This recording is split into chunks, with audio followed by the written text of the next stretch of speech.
A man went for a walk not far from Buenos Aires in Argentina and found something that looked like a dinosaur egg lying in the mud. When he shared his find with his family, everyone thought it was a joke, but it was actually very real. Except it wasn't a dinosaur egg, but a Glyptodon shell. These guys went extinct thousands of years ago. Some of them grew up to be the size of a small car. The Paleo-Indians, who were the ancestors of Native Americans, must have had a fun time living alongside those beasts. People keep finding similar black scaly shells, which are fossils of Glyptodons in the Americas. These creatures thrived in South America for tens of millions of years and also spread up north. They had thick armor, called a carapace, and tough, grooved teeth for eating grass. They weren't always giant, but it looks like a colder climate before the Ice Age, with open woodlands and plenty of grass, helped them evolve. It's pretty hard to hide when you're huge, so they may have developed their fused armor to protect themselves. One of the most famous types had a long tail with spikes that it used to fight other Glyptodons for territory or mates. Although they look similar, the ancient Glyptodons were really different from today's armadillos. Glyptodons had a hard, heavy armor made of fused plates, and today's armadillos have flexible armor and can roll up into a ball to protect their soft tummies. Plus, Glyptodons ate grass using their grooved teeth, and armadillos prefer insects for lunch. But despite all the differences, recent studies of their DNA showed that Glyptodons actually belonged to the armadillo family. If you think the Glyptodon was scary, just wait till you meet the giant short-faced bear. This bad guy grew to almost twice the height of Michael Jordan when it stood on its hind legs. It also weighed over 1,500 pounds, and it was able to run at the speed of over 40 miles per hour. This bear preferred meat to all other foods. Even its skull and teeth were designed for slicing through meat, and it had forward-facing eyes that gave it sharp vision. Its strong jaws and large muscles helped it crush bones to get to the nutritious marrow inside. The giant short-faced bear lived in places like Minnesota and west of the Mississippi River, all the way up to Alaska. It went after or scavenged big animals like bison, musk oxen, deer, and even ground sloths. But it eventually went extinct because its prey didn't survive the Ice Age. Today, the only living relative of the short-faced bears is the spectacled bear from South America. This guy is much smaller, about the size of a black bear, and it eats both plants and meat. Game of Thrones fans, the next one is for you. The orphaned wolf cubs adopted by the Stark family in the epic series were inspired by direwolves. Their name translates from Latin as terrible wolf. These great uncles of modern dogs were almost 5 feet from head to tail and weighed around 150 to 200 pounds. The oldest record of the direwolf is from 250,000 years ago. They adapted well to different conditions and lived pretty much all over North America, from as far north as Alaska to down into southern Mexico. They went extinct around 10,000 years ago, soon after the last Ice Age. They most likely just lost their source of food. The closest we have to direwolves now is the gray wolf, but don't get too upset. Scientists think they could be able to bring the direwolf back to life. They can combine intact straps of their DNA, recovered from the museum specimens and the genome of modern dogs. One animal you definitely wouldn't want to be on the de-extinction program is the saber-toothed cat. This bad guy lived in prehistoric North America and parts of South America. And nope, it's not related to modern tigers or other cats. It just went extinct. It had the title of the most fearsome Ice Age predator for a long time, until scientists found out at least one species of it was more like a kitty cat. Smilodon, by the way, Diego from Ice Age was one of those. Could only chomp down with 1/3 of the force of modern lions, but it could open its mouth at a 120 degrees angle, and it could wrestle even large prey to the ground with its powerful body, with disproportionately thick front legs and strong neck. The kitty was probably just too afraid to use its long and narrow teeth that could break easily. And one more detail. It had to have lips that could stretch well for the jaws to open wide, so it most likely drooled like a St. Bernard. Well, at least their teeth grew twice as fast as those of modern lions, and fully formed by the age of 3. The giant beavers, called castoroids, must have grown at the same rate, or so to get as big as a couch. They were about 8 feet long and weighed 200 pounds, which is as heavy as a large refrigerator. They had huge 6-inch long front teeth for gnawing, a narrow tail, and long, shaggy fur. This giant creature lived alongside mammoths and saber-toothed tigers in the woodlands of North America. Like today's beavers, the giant beaver probably spent a lot of time in the water since it was too heavy to move quickly on land. Unfortunately, we don't know for sure if giant beavers built equally giant dams. Even if they did, none of those structures survived over time. Some people think a giant beaver built a 4-foot-tall dam in Ohio, but it's just a guess. Eventually, the giant beaver disappeared, just like other big animals from the last ice age. Early human settlers in North America may have sped up its extinction, as they probably liked its thick fur and meat. By the Ice Age, mastodons, some remote offsprings of the early elephants from Africa, crossed a land bridge that once connected Siberia and Alaska and made it to North America. Mastodons, like woolly mammoths, had thick, shaggy fur that helped them keep warm in the cold climate of the Ice Age. But unlike the mammoths, who mostly grazed, mastodons were mostly browsers. They like to eat leaves from shrubs and the lower branches of trees. Scientists often find woolly mammoth fossils together, which means they probably lived in groups, like family herds. Mastodon fossils are usually lying alone. This means they may have preferred living on their own and only came together to mate or for a short time with their young. Sadly, both mastodons and woolly mammoths went extinct around 11,000 years ago, not long after the Ice Age. Scientists think this may have happened because of changes in weather patterns, fewer food sources, and possibly early humans. They figured out that one mastodon could feed a tribe for a week and dress them for years. You can mostly find camels in deserts in places like North Africa and the Middle East now. But scientists believe they actually came from North America, especially the lands west of the Mississippi River. Fossils show that camels appeared on Earth about 44 million years ago. In 2015, a team of scientists from the University of Louisiana discovered the bones of a giant ancient camel in Oregon. This camel was between 12 and 14 feet tall, like a modern giraffe. It lived around 7 million years ago and had a long neck to help it reach high plants. About 6 million years ago, some early camels crossed into Asia over the Bering Strait land bridge. Once they arrived in Asia, these camels split into 2 types we know today: the Bactrian camel with 2 humps and the dromedary camel with 1 hump. You won't find wild camels in North America anymore, but some of their relatives, such as llamas, alpacas, and guanacos, still live in South America. Well, a biotech company called Glacial just announced something wild. They say they've brought back a direwolf from extinction. But did they really? What they've really done is way stranger, and maybe even more important. Their team has just created a brand new predator. Not a clone, not a revival, but a new species. These cute cubs are built from gene-edited wolves, shaped by ancient DNA and born through cutting-edge biotech. So wait, are the Jurassic Park horrors coming for us? Well, let's see. Now, direwolf was the massive muscular predator that roamed North America thousands of years ago. Most people think these were just some sort of bigger gray wolves, but don't be tricked by appearances and the name. In 2021, a landmark study came out. A team of researchers in major institutions studied actual direwolf DNA and discovered something shocking.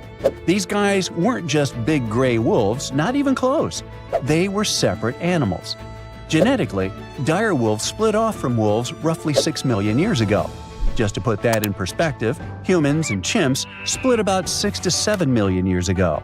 So direwolves and gray wolves are as different from each other as we are from chimpanzees. They look similar because of the so-called convergent evolution, when two species evolve similar traits because they live in similar environments. Think of sharks and dolphins, both streamlined, both predators, both ocean hunters, but different animals, and dolphins are way cuter. So Colossal said that they revived this animal, a dramatic and bold claim. But it's not quite true. In reality, they genetically engineered a new kind of wolf.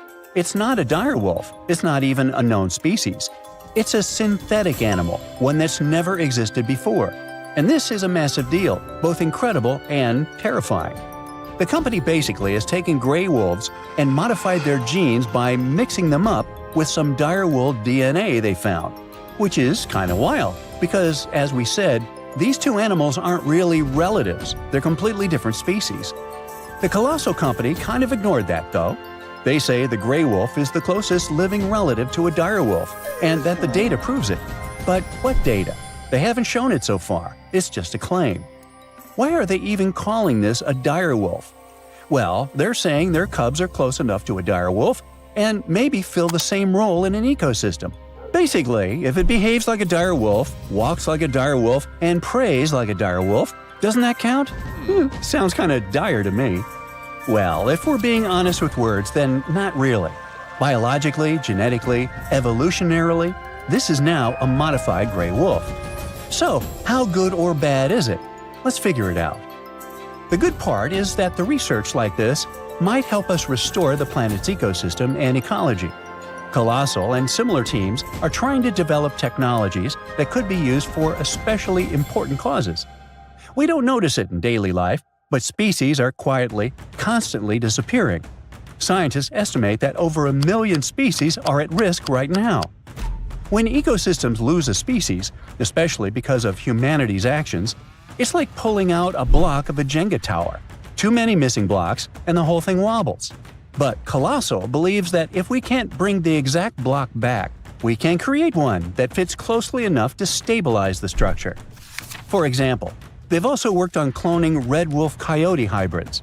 This might help repopulate U.S. ecosystems where red wolves once thrived. All the tools these scientists invented might even help with currently endangered species.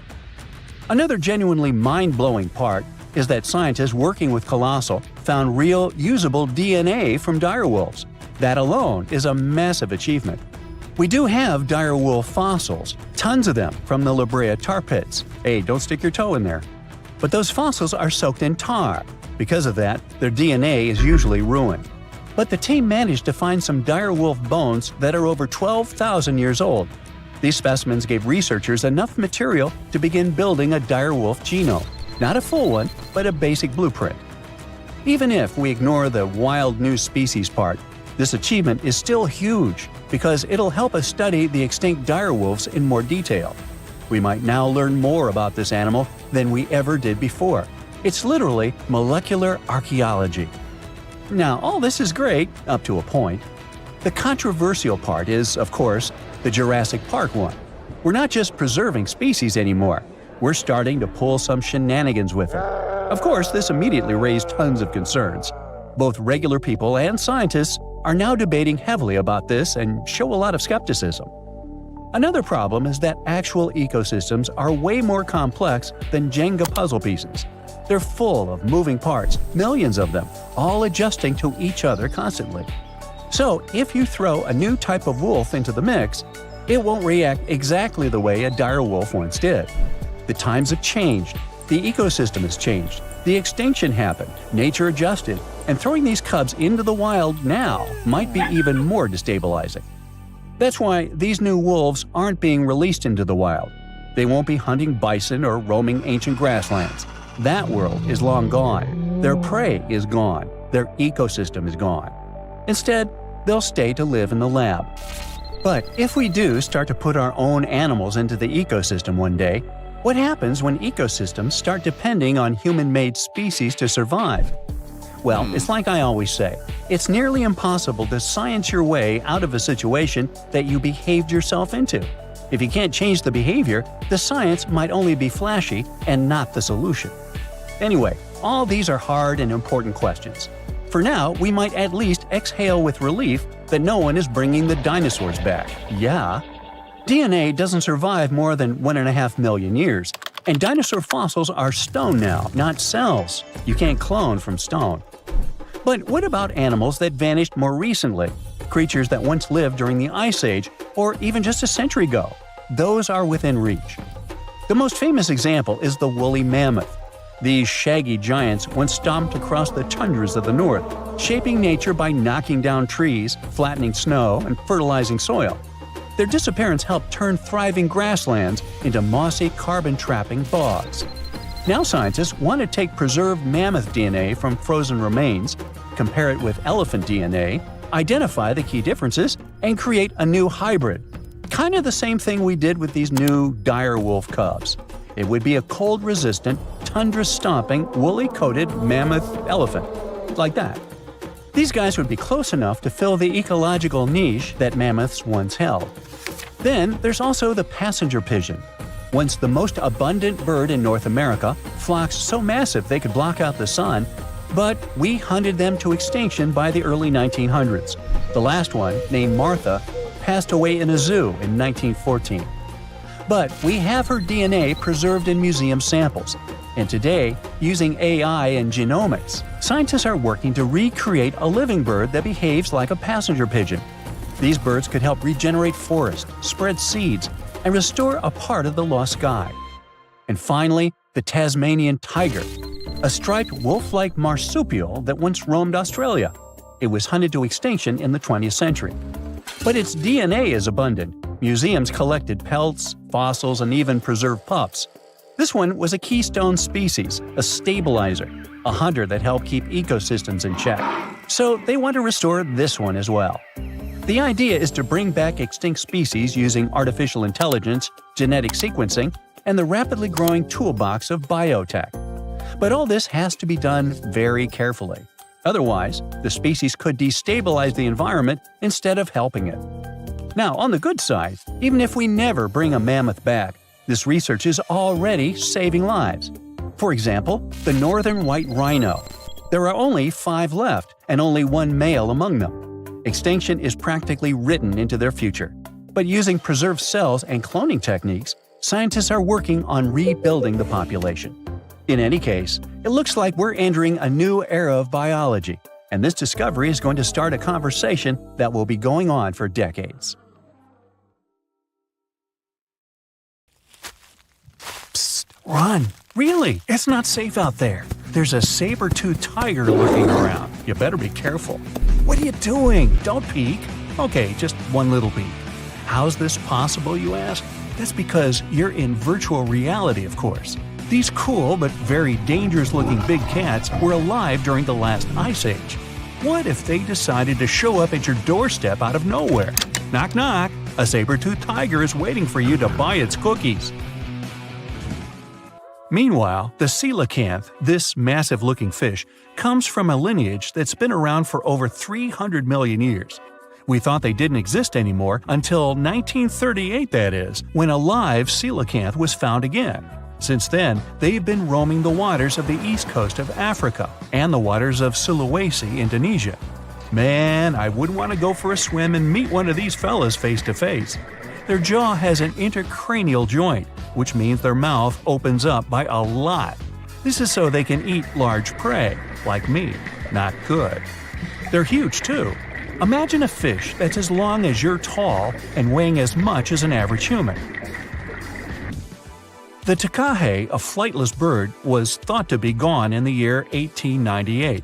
They're very cute, small and multicolored, usually not taller than your knee. But picture this. You're out for a hike in the Murchison Mountains. Looking around, you spot the bird you thought was extinct. But there they are, as happy as ever, surviving and chilling. Whole colonies of takahes was indeed found just 50 years after they were pronounced extinct. Good job, tiny little birds. A singing dog. Ever heard of those? Riley does sing sometimes when he's bored or hungry, but these are real performers. New Guinea singing dogs. They've been only recently discovered again in the wild for the first time in 50 years. Still, they were never completely extinct to begin with. New Guineans made sure they were safe next to them. But in the wild? Very rare and hard to catch a sight of. Look, there goes one. The New Guinea singing dogs are called so because of their famous high-pitched singing. They sometimes sing together too. A dog choir of sorts, where they all howl together. I bet they sing better than I do in the shower. Not going far from this area, we have bats, but these ones are sort of different. You see, their ears are enormous. I guess that's why they're called the New Guinea big-eared bats. Clever. The species was found again when one of them was accidentally caught in a bat trap. Until then, I guess they were playing hide-and-seek with us, because up till 1890, they had been thought to be gone. They're still not out of the danger zone because of habitat loss. Imagine you discover a fossil of a species you thought had been extinct for a long time, yet 2 years later, a whole living group of said species is found. Well, this is exactly what happened in 1977 with the Majorcan midwife toad. It's sort of brownish in color with darker brown that makes up its skin spots. Other than that, it's just a small toad with googly eyes. The group of live toads was found close to where the fossil was, on the island of Majorca.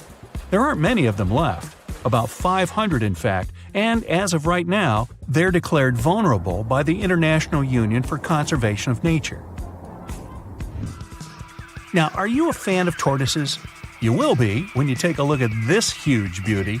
It's called the Ferdinanda Island Galapagos tortoise.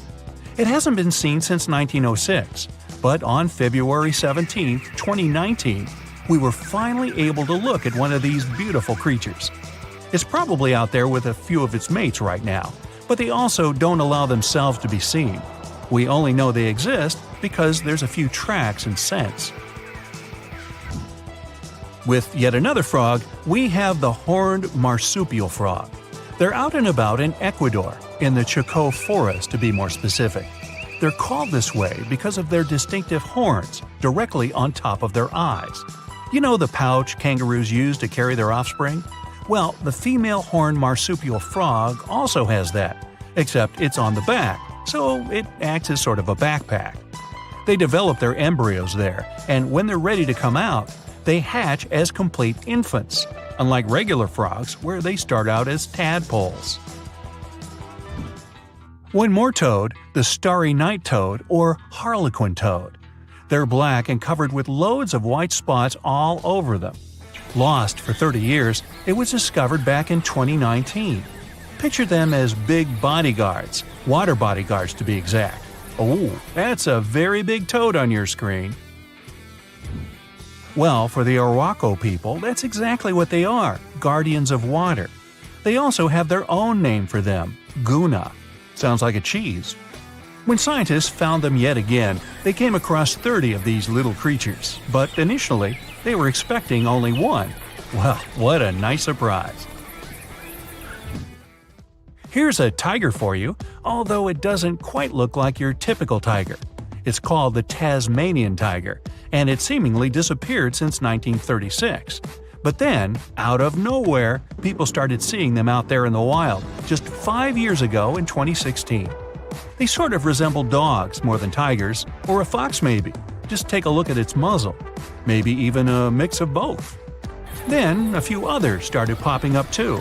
And if you happen to think you're seeing one right in front of you, but you're not quite sure, check if they've got stripes on their back. They're definitely out there, but still technically marked as extinct by the IUCN. Okay, picture a horse that looks straight out of a movie scene. Tiny, gorgeous fur, very well behaved. It's tiny, but it's not a pony. It's a Caspian horse. They have an interesting backstory to them. They were discovered by Louise Leyland, who got married to an aristocrat in 1957. Having moved to Tehran, Iran, she didn't quite like how the horses behaved there, so she took matters into her own hands. She took a few people with her, and off they went to the Caspian Sea mountain, and in there, they found 3 of these beautiful tiny little horses. Well, that's how the story goes. Coming up next, a possum that was found in an unexpected place. Guess where? You have 3 options to pick from: hiding in a ski resort, in the Australian outback, or in someone's apartment in the bathroom. Which one do you choose? You have 3 seconds. The right answer is a ski resort. Yes, this possum is called the mountain pygmy possum, and it's originating from Australia. So far, there are 3 different living populations of this tiny possum, but it was believed to be extinct until just 1966.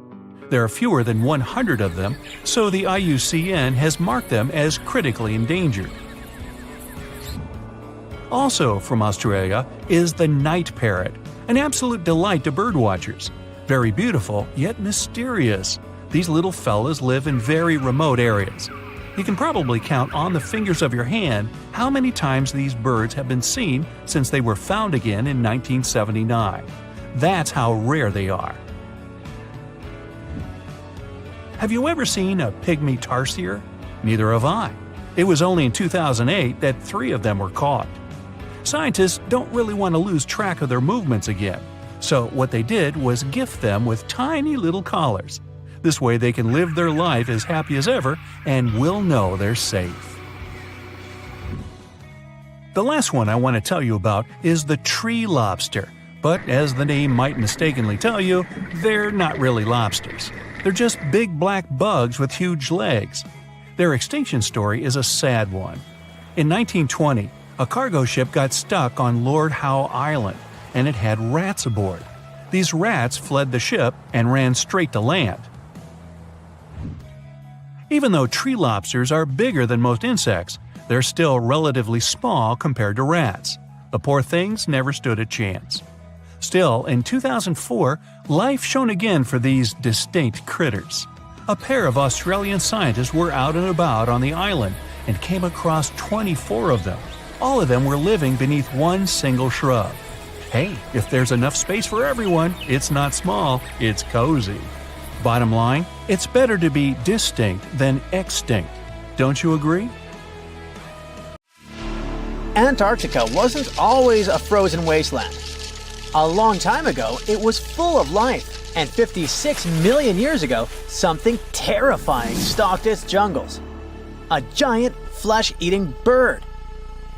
It was around 6 feet tall and weighed as much as a lion. For millions of years, nothing could challenge it. So why did it disappear? And could there be even bigger predators still hidden beneath the ice? Paleontologists found 2 massive claw bones in Antarctica, sharp, curved, and powerful, belonging to this bird. They were dug up from the Epresian-aged rocks of Seymour Island, which means they're around 40 to 50 million years old. Their shape left no doubt. These were the so-called terror birds. Their scientific name is Forus raceti, some of the most fearsome predators to ever walk the earth. They were flightless and didn't even need wings.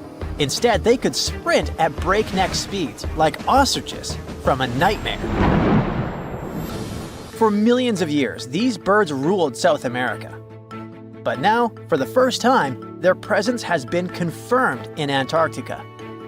No surprise here. Back then, South America and Antarctica were still connected, allowing animals to easily commute between continents. So these birds probably migrated south to adapt to life on Antarctica's prehistoric landmass. It didn't just survive here, it thrived. But at some point, this nightmare of an animal vanished. Why? Most likely because of the temperature changes. Antarctica was cooling, slowly turning into the frozen wasteland we know today. Its prey may have declined, leaving the predator without enough food. Eventually, it disappeared, leaving no descendants behind.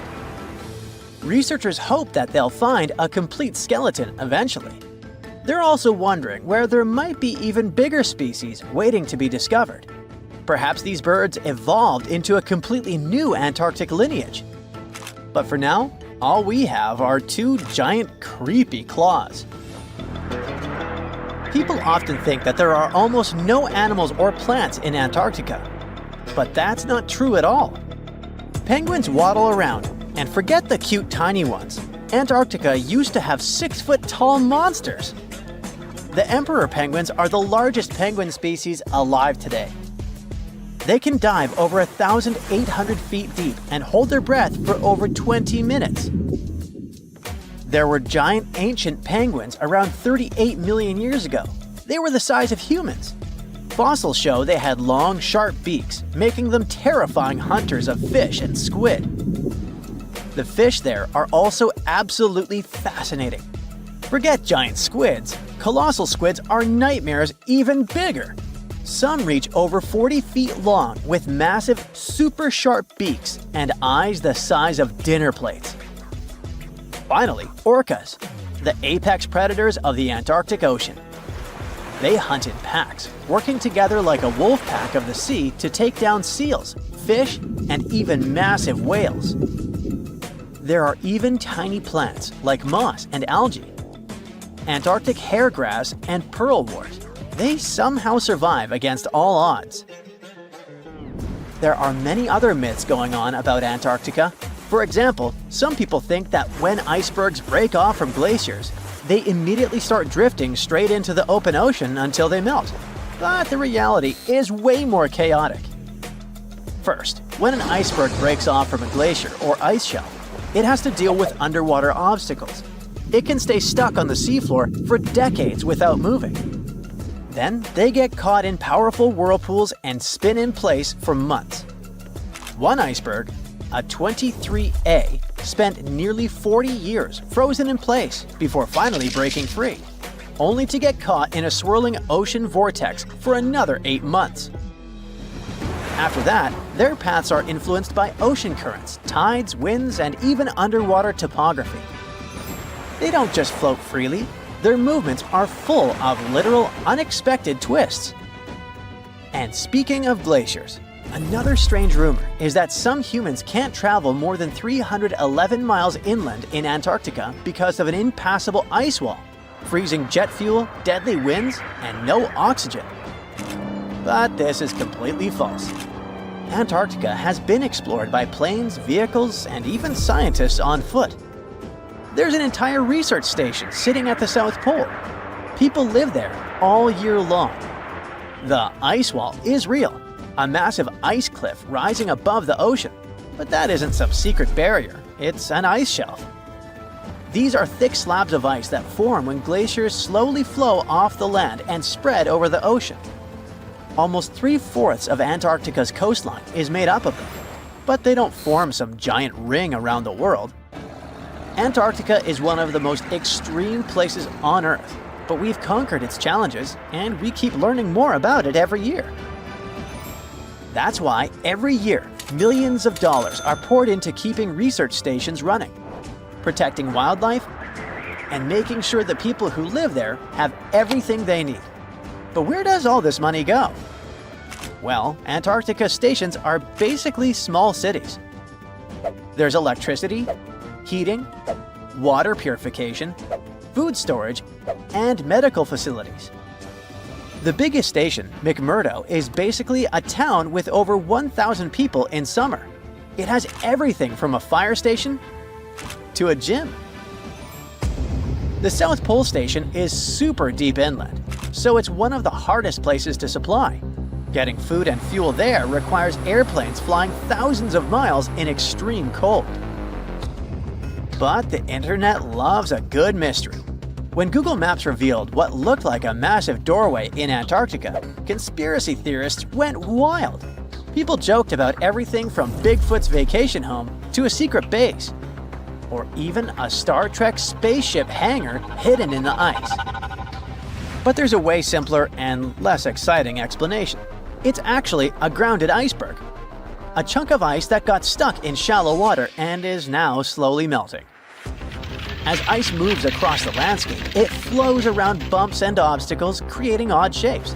The process of melting, breaking apart, and refreezing can carve ice into unexpected forms. Antarctica also has incredibly strong downward-blowing winds that sculpt ice into dramatic formations over time. No secret doorway, unfortunately. And speaking of doors, for years, Ushuaia, Argentina, has been called the gateway to Antarctica. The last stop before the icy continent.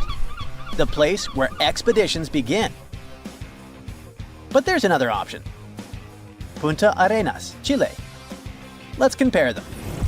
Ushuaia is closer to Antarctica. It's the top departure point for tourists going on cruises. But no regular flights to Antarctica. No major scientific bases operating from here. It's basically controlled by the military, which refuses to allow private flights, only commercially operated ships. Yes, Punta Arenas is further from Antarctica, but 22 countries and global organizations use it as their main base. There are regular flights to Antarctica happening there every year. Private airlines can actually operate here, making it the real air connection to Antarctica. Ushuaia may have the best location physically, but Punta Arenas actually runs the show. Argentina made a huge error in picking its Antarctic airbase. Instead of setting up a simple, accessible base at sea level, they built Marambio Base, very high, on rough terrain, completely impossible to reach by land. Everything has to be flown in by helicopter, making operations slow, expensive, and frustrating. For 50 years, Argentina stubbornly stuck to this bad decision, while Chile set up efficient, well-planned bases that the world now uses.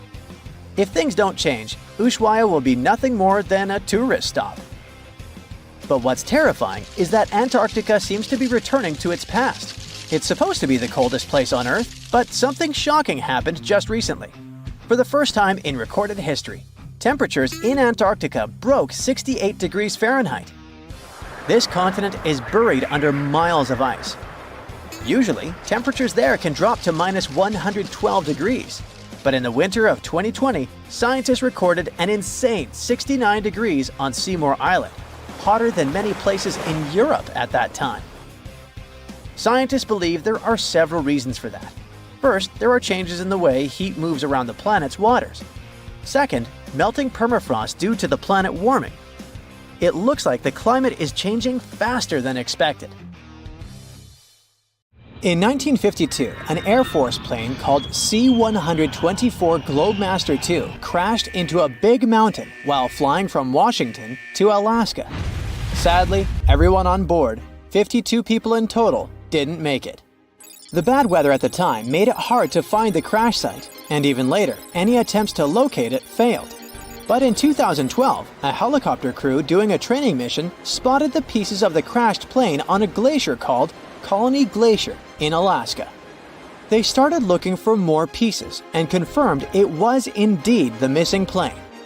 Since then, every summer for about a decade, different military groups have been helping in an operation called Colony Glacier. They've managed to identify 40 out of the 52 people whose lives were lost in the crash. The soldiers taking part in this mission take their promise seriously to never leave a fallen comrade behind. They believe it's their duty to bring back those who didn't make it. Another discovery comes from the Alps. In 1991, some hikers exploring the picturesque Alps stumbled upon a human body. It was half frozen in ice at the top of a mountain pass between Italy and Austria. At first, the local police thought it might be a mountaineering accident, but in a few weeks, archaeologists started claiming that this guy might have lived more than 5,000 years ago. They eventually gave the frozen fellow the nickname Ötzi. He was named after the nearby Ötztal Valley. He's become quite famous as the oldest ice mummy on record. Ötzi's frozen state might not be as unique as we thought, and that's where things get really cool. Archaeologists have another theory. See, at first, everyone was convinced that Ötzi marked the start of a cooler period because he had been frozen in the ice without any interruptions since he had lost his life. Yet, over the past few decades, glaciers and ice patches worldwide have been melting away like ice cream on a hot summer day. Not just Ötzi, but other ancient relics like bodies, hunting gear, horse droppings, and even ancient skis started to appear. So, archaeologists say there are similar sites. They found quite a few, and they all fit perfectly into this growing field of glacial archaeology. It seems like as the world warms up, it will show even more ancient secrets from the deep freeze.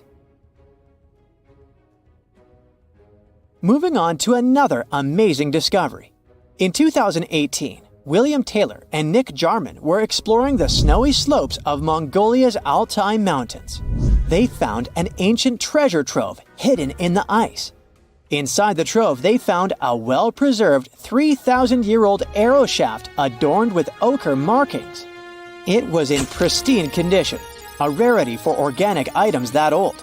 They found other items too, like a bronze arrowhead with bits of animal sinew still attached. All of these relics had been untouched for hundreds of years, since they had been locked in the ice. In Mongolia, rising temperatures have melted ice patches that remained frozen for centuries.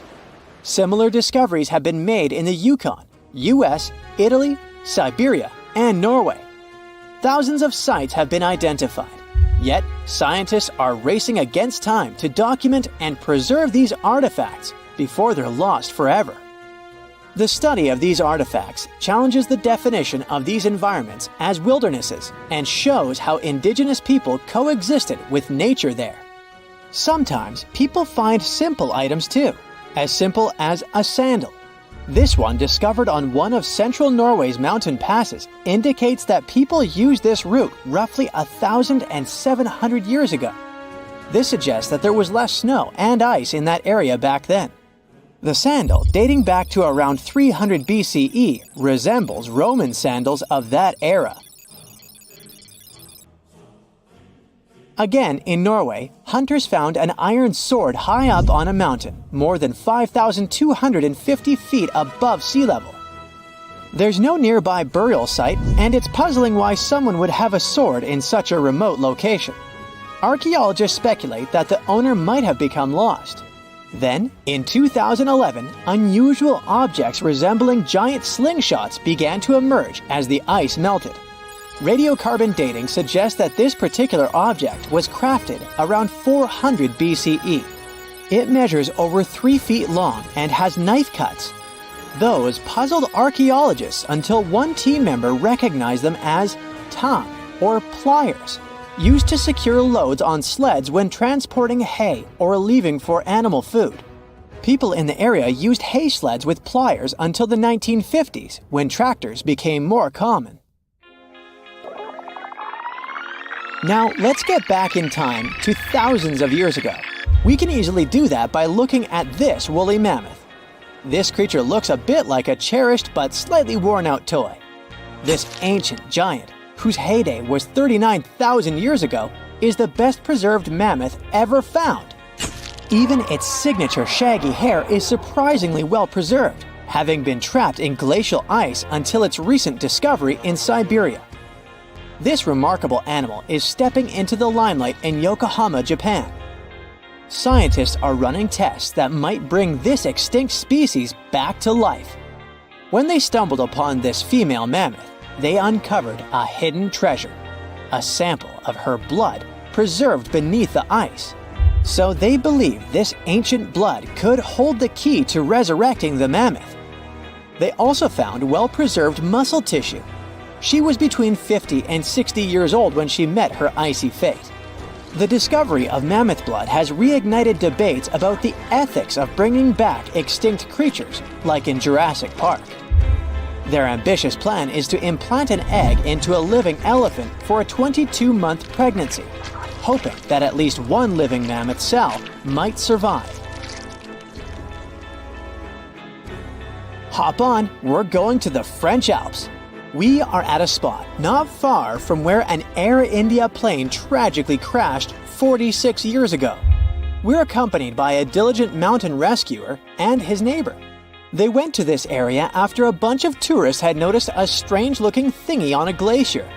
It was a bag. The Indian embassy in Paris got wind of it, and it was all set on getting that bag. What makes it kinda cool is that it had diplomatic mail and Ministry of External Affairs written on it. The Air India flight was on its way from Mumbai to New York when it took a nosedive in January 1966. It took 117 people on board down with it. Guess what else was inside the bag besides the soaked diplomatic mail? It had a stack of old Indian newspapers. So, alongside those, they also found bits of the plane's cabin, a lone shoe, and a bunch of cables. Totally unexpected treasures on that mountain.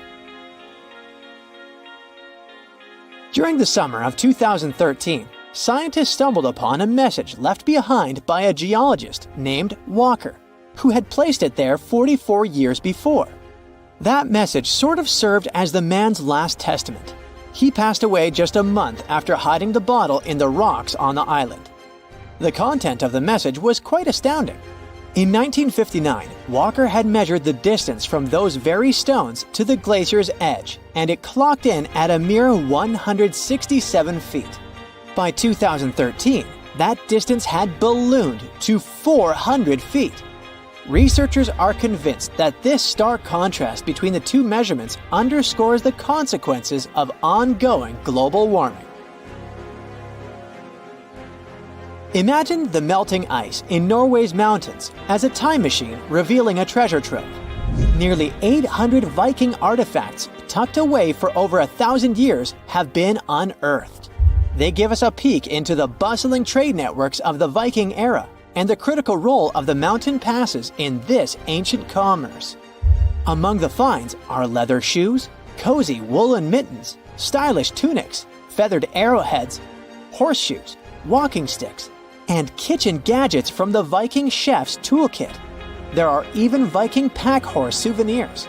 These artifacts provide us with insights into ancient travel habits and the peak times when those paths were bustling with activity, and give us a glimpse into the lives of adventurers. In a frosty Canadian park, hidden deep beneath layers of thick ice, scientists discovered a bizarre skeleton they named the Frozen Dragon. The skeleton had been in the frozen ice for millions of years. It took experts decades to work out the species of this strange fossil. It was identified as a new genus of pterosaur. Pterosaurs were massive flying reptiles with wingspans of over 16 feet. Their heads were 3.5 times the size of their bodies. Pterosaurs lived 76 million years ago when they soared above the dinosaurs. Scientists described them as the biggest, meanest, and most bizarre animals that ever flew. The new genus has been named Cryodragon boreas, which translates to Frozen Dragon of the North Winds. In 2013, a young mountaineer was climbing one of the tallest mountains in Western Europe, Mont Blanc. He noticed a strange metal box poking out of the snow. The mountaineer pried the box open and found that it was filled with precious rubies, emeralds, and sapphires. The climber immediately handed the box to the authorities. It was discovered that the box likely belonged to a passenger on one of 2 flights from India that crashed into the mountain over 50 years ago. The box was valued to be worth over $200,000, and authorities are still searching for the heir to the small box of treasures. In northwest Siberia in 2007, a reindeer herder was on an outing with his sons when he noticed something strange in the ice. The man realized it was a frozen mammoth calf and immediately contacted the local museum. The calf was named Luba and was the best preserved mammoth mummy in the world at the time of its discovery. Luba had been in the ice for 41,800 years and is around 30 to 35 days old. From trunk to tail, the mammoth calf is roughly the same size as a large calf. If you're interested in seeing for yourself, Luba travels to museums all around the world. On the frozen continent of Antarctica, covered in layers of ice and snow, is Mount Erebus, the frozen volcano. The volcano was discovered in the middle of an eruption in 1841 by explorers on an Arctic expedition. The volcano is over 12,000 feet tall and has been active for the last 1.3 million years. Deep within the middle of the volcano is a huge crater filled with large volumes of molten lava. The volcano has occasional explosions, which means it's classified as being in continuing eruption. However, These eruptions are nothing to worry about because they're generally rather small. Back in 1991, two hikers were traveling across the Italian Alps when they stumbled across a body that they presumed to belong to a recently lost hiker. The duo trudged back down the mountain to report their unfortunate findings. Once the remains were recovered, it was clear that the body was not recent at all. Scientists determined that the Iceman was more than 5,000 years old and named him Otzi. The discovery was unlike anything scientists had ever before seen because the body was so well preserved. For years, Otzi was studied by scientists who discovered that our ancestors have a lot more in common with us than we ever knew before. Otzi was covered in ink body art. Research done on the contents of his stomach revealed that his last meal was dry-cured meat, similar to the bacon we eat today. Otzi has at least 19 relatives living today, somewhere in Central Europe.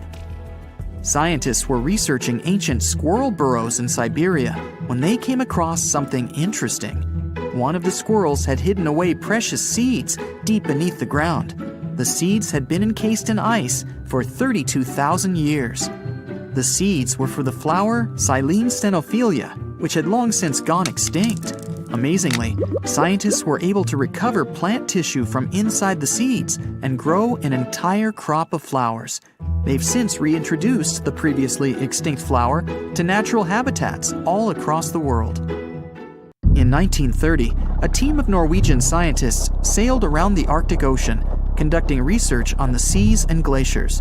They reached White Island, a dangerous and icy land no human had set foot on before, or so they thought.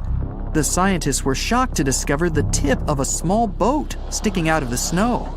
Frozen inside the boat, they found scientific equipment and various personal items, including a jacket monogrammed S.A. Andre. They had discovered the wreck of the famous Andre Arctic balloon expedition. In 1897, Swedish explorers, led by Andre, attempted to travel to the North Pole by hydrogen balloon. No one had ever heard from them ever again. People only found out what happened to them when the wreck was discovered 33 years later. It turns out that the balloon had crashed on White Island only 2 days after departing from Sweden. The explorers traveled along the island on a small makeshift boat, but were unable to make it any further. The best preserved woolly mammoth ever found was discovered in an area of permafrost in Siberia in 2010. Scientists named the frozen mammoth Yucca, after the small village near where it was found. Yucca had been frozen for 39,000 years and is thought to have been around 6 to 8 years old. Because Yucca is so well preserved, it has been studied for years and provided new information about mammoths. In 2019, scientists reported that they were able to activate cells taken from Yucca's tissue. Maybe one day we'll have woolly mammoths roaming the land. From looking at pictures and videos of Antarctica, the continent appears to be freezing cold, covered in snow, and flat, except for a few small hills. Scientists believe that too. When studying the Gomburtsev Mountains in the early 2000s, they were shocked to discover that the small rocky hills were actually the peak of a gigantic mountain formation under a mile of snow. Using radar technology, researchers worked out that the mountains are really around 10,000 feet tall and sprawl across 750 miles. This is around the same size as the European Alps, except hidden under tons of ice and snow. At a gold mine in Siberia, a businessman was examining a nearby river when he noticed something interesting in the frost. It was a small woolly rhino calf that was later named Sasha. The woolly rhino has been extinct for 15,000 years. It's thought that Sasha could have been frozen in the ice for up to 39,000 years. Sasha is unique because it's the only full-body woolly rhino to have ever been discovered. Glaciers around the northern Italian town of Pelo have begun to melt. Artifacts from decades and even centuries ago have been discovered pouring out of the ice. Personal belongings from soldiers have been found, things like diaries, photographs, and even love letters. Historians have even uncovered an entire cabin preserved beneath the ice. The cabin was filled with hard metal helmets and clothes. In 1845, Sir John Franklin embarked on an ill-fated expedition to the North Pole. The crew traveled on 2 ships, HMS Erebus and the ironically named HMS Terror. The expedition met with disaster, and both ships were lost to the icy waters. In 2016, the HMS Terror was discovered by a team of researchers. Despite being lost for 170 years, the freezing cold waters had maintained the ship in pristine condition. Scientists described the ship as frozen in time. Dinner plates and glasses were still on shelves, beds and desks were still in order, and even the passengers' luggage appeared to be in good condition. The HMS Erebus was also discovered nearby, but due to changing water conditions, the ship wasn't in great shape. The glacial ice surrounding a mountain passageway in Norway that was notoriously used by the Vikings has revealed hundreds of ancient artifacts. One of these artifacts was a giant unopened wooden box that was welded together. Researchers were beside themselves with anticipation, waiting to open this box. They believed it would be filled with Viking treasures or artifacts that would give us an insight into ancient society. When they opened the box, all that was inside was a plain old beeswax candle. It turns out that this box wasn't actually as old as they thought it was. By analyzing the candle, they discovered that the box dates back to the 17th century. The age of the Vikings had ended by the 11th century. It's likely that the candle box belonged to a farmer who was shipping it from his summer farm to his winter farm to light up the long nights. Consider Lake Enigma. What a fitting name. It's already strange enough because it's not even supposed to exist. But now, we stumbled upon actual life deep beneath it. And this just might help NASA in their search for life in outer space. The lake lies deep in the icy heart of Antarctica, so it's not really a water pool like we're used to, more like a lake-like block of ice, or so we thought. Just recently, Italian scientists discovered a secret that had been buried for ages, an actual body of water, and in this water, life is thriving. Various microorganisms, and even some weird little hunters. Which is super weird, since Enigma sits in a remote and harsh corner of our planet, the northern Victoria Land in Antarctica. The entire South Pole is cold, but in this place, temperatures can plummet to a horrifying minus 41 degrees Fahrenheit, though on average it's around 7. Chilly. Like we said, this lake shouldn't even be there at all. Antarctica is technically the largest desert on Earth, even though it's covered in snow, because it's super dry. There are 0 rains, truly little snowfall, and the sun barely evaporates anything. And even if there is some water, the insane winds make sure to dry everything out super quickly. Putting on our thinking caps, this lake should lose an unimaginable 7 million cubic feet of water every year. Yet, the water remains. Why? No one knows. Scientists say there could be something deep underground that refills it constantly. They just have no idea what that might be. Maybe deep underground rivers, melting ice, or something else entirely. But hence the name, the Enigma Lake. The block of ice, we mentioned, is permanent and super thick, at least 36 feet of it, and that's higher than a 3-story building. So researchers decided to check out if there's anything beneath it. They used a so-called ground-penetrating radar, a super-smart echo detector for the ground. This radar sends invisible radio waves into the Earth.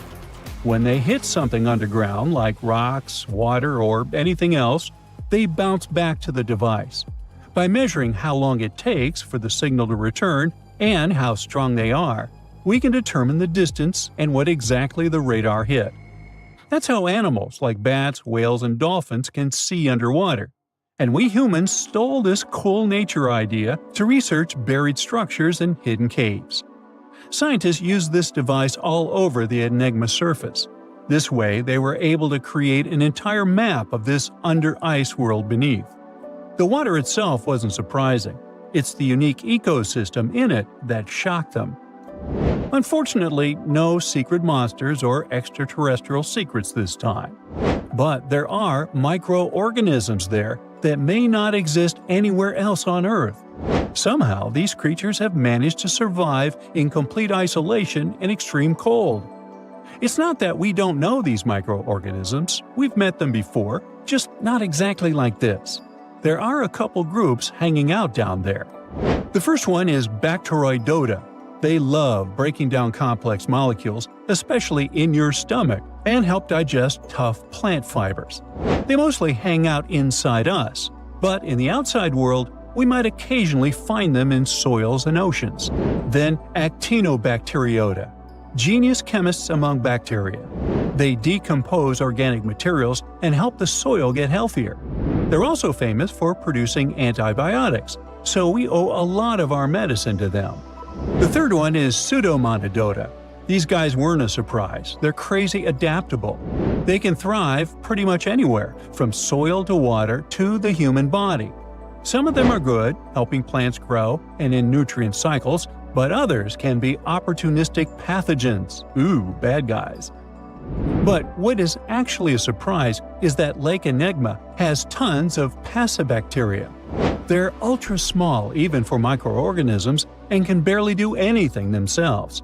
So they prefer to live in symbiosis or be little parasites, relying on their hosts for nutrients and other necessities. All these little chompers might be ancient. They could be remnants of a time before the lake froze over completely, which is hundreds of thousands of years ago. It's simply weird to encounter these bacteria in the Enigma Lake, especially the little parasites. Passibacteria usually love low-oxygen environments, but this lake is very oxygen-rich, not even mentioning an almost 40 feet of ice above. So all this means that even though we know who these guys are, this specific species might be new to us. They could have evolved with some unique adaptations and abilities using the lake's unusual chemistry. They probably rely on a super simple and delicate food web. Some of the microorganisms produce energy from light, well, whatever light gets down there, or the lake's chemicals. The symbiosis guys most likely survive by living on or inside their neighbors. Yep, these microscopic creatures hunt each other. Nope, things can't be peaceful even in a place like that. If we find out what their secret to survival is, we might learn more about chemistry, medicine, and even extraterrestrial life. Because if life can endure such extreme conditions, then it can probably appear pretty much anywhere, including our closest neighbors, Europa or Enceladus, the moons of Jupiter and Saturn. They definitely hide oceans beneath their frozen surfaces, and now there's a very high chance there might be some life there. Antarctica must be the closest thing we have to extraterrestrial exploration before we actually land on other planets. It's full of hidden mysteries and surprising creatures. Even outside of Lake Enigma, the South Pole harbors life. Just take the McMurdo Dry Valleys, which are often referred to as Earthly Mars. These are among the most mysterious and extreme places on our planet. They're stretching across Victoria Land in Antarctica, and this is one of the driest places on Earth. Makes sense if you remember the name. Surprisingly, unlike other parts of the South Pole, this land is almost entirely devoid of snow and ice, just lots of super cold ground. There might even be some sand dunes nestled here and there between the rugged mountains. The ground is mostly covered in loose gravel, scattered with ancient rocks made of granite, and something interesting called gneiss, just spelled differently. It's the type of rock that's been through a lot, literally. It's usually born when granite and sedimentary rocks have to endure insane pressure or horrifying heat for a while, a process called metamorphism. These conditions are so intense that they literally rearrange the minerals into layers. That's why gneiss has such beautiful foliated looks. It's the planet's version of baking a layered cake. It's amazing because this place is almost exactly the way it was millions of years ago. These valleys are frozen in time, and they give us a little glimpse into Earth's distant past. And that includes life. Once again, local winds are absolutely terrifying gusts of cold air racing downhill, and they evaporate snow faster than it can even melt. So, logically, you shouldn't find much water here, not even mentioning life. But somehow, you can still stumble across frozen lakes and saline ponds in the dry valleys. And local life stretches all reason and our understanding of biology. It exists inside the rocks themselves. Microorganisms are hidden in slightly moist cracks and crevices. Deep inside, there's endolithic bacteria. These guys are super chill. Instead of moving around like other microorganisms, they always stay put inside their little rocky homes. How do they survive? Through photosynthesis. Just like plants, they take teeny tiny parts of light that gets in crevices and acts like little solar panels, getting energy from the sun. Meanwhile, in another place, beneath the Taylor Glacier, there's bacteria that literally doesn't eat anything. Not comfort, not sunlight, not even oxygen. These guys rely on a diet of dusty rocks and sulfur to fuel their weird metabolisms. By breaking down sulfur and iron, they get energy to sustain themselves. This way, they easily survive in deep seas at sub-freezing temperatures, completely cut off from sunlight, oxygen, and the world itself. This place is fascinating for both its life and the lack of it. In some parts of the valleys, like University Valley, yes, that's what it's called, the permafrost is so harsh that no microbes were found at all. This might be one of the only places on Earth where life appears to be completely absent, a quite scary idea. Anyway, now scientists are thinking about learning more about Lake Enigma and drilling this Mars-like environment. Exactly for that reason, to see how we could get samples from Mars in the future. Feel that? The ground is shaking beneath your feet. Leaves are falling from trees. It feels as if a mini earthquake happens every few seconds. Bam! Bam! Something's coming right out of the woods towards you. There it is! The first thing you see is giant tusks and a long trunk. Then the creature's entire body emerges from the forest. This is the woolly mammoth. The species went extinct about 4,000 years ago, but now it's right in front of you. And it's not a dream. It might become possible in the nearest future. People are going to try to bring these animals back to life, and a group of scientists is already working on it. So, woolly mammoths appeared about 450,000 years ago in Siberia. Later on, they also settled in North America. Real estate was cheaper then. Then these animals took over Asia and even Europe. These guys were the tallest land animals during the last ice age. They were about 11.5 feet tall. That's as tall as a one-story cottage. That's also 1.5 feet taller than the height of the average modern elephant. But mammoths were much more massive. They weighed about 8 tons, compared to the 6 tons of an elephant. That's like 2 or even 3 big SUVs. Good thing they couldn't drive. Mammoths were so heavy because they had larger heads, as well as longer and more curved tusks. These animals lived in the cold tundra. That's why they needed a layer of fat that was at least as thick as a shoebox. But even that wasn't enough to withstand the cold. So mammoths had dense wool that grew to be as long as a cell phone charger cord. In the winter, the wool on the sides and belly of the mammoth formed something like a skirt, so the animal could lie in the snow and it didn't freeze. Mammoths spent most of their time looking for food, like me. To build up that thick layer of fat and keep their body temperature constant, they needed to eat about 400 pounds of food per day. That's the weight of 2 wild boars. But mammoths were herbivores, which means they ate grass and willow or pine branches.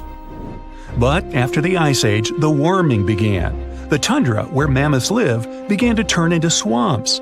The amount of food was decreasing. This caused a drop in the population of woolly mammoths. And now, scientists want to bring mammoths back to life. Using genetic engineering, they hope to recreate the mammoth using its DNA. Of course, this doesn't mean they will create the animal from scratch in a lab. First of all, they need a creature that resembles the woolly mammoth as much as possible. The answer is the Asian elephant. Both the mammoth and the elephant came from the same common ancestor millions of years ago.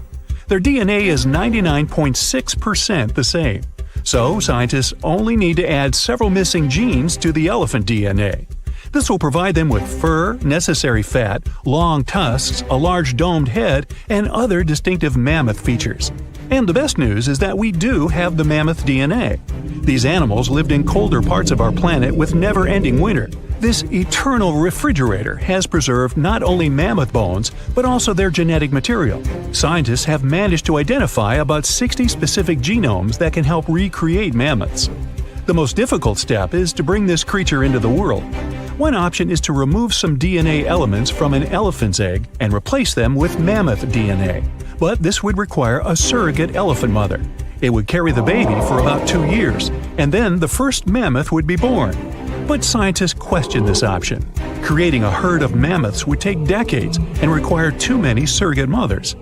Another option is to make an artificial womb. Nowadays, there are successful cases of creating a sac in which an embryo can safely develop. The main problem here is the sac itself.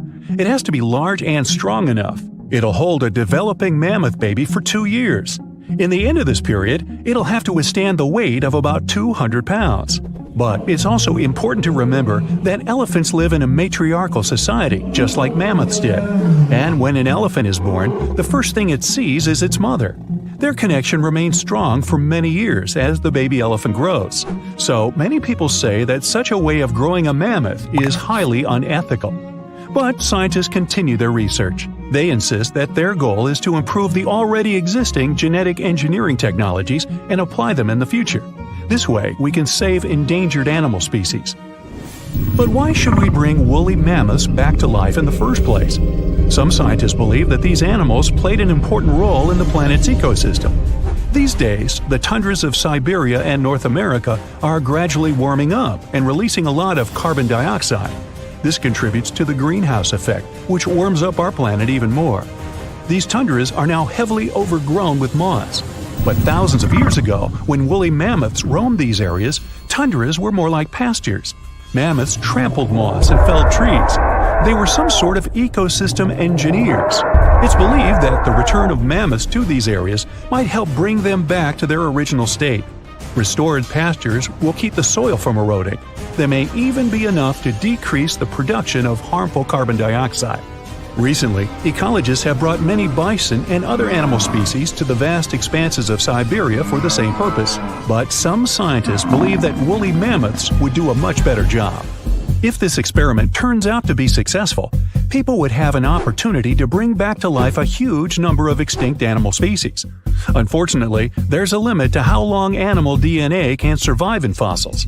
If these fossils are hidden a few feet underground, DNA can last from 1,000 to 10,000 years.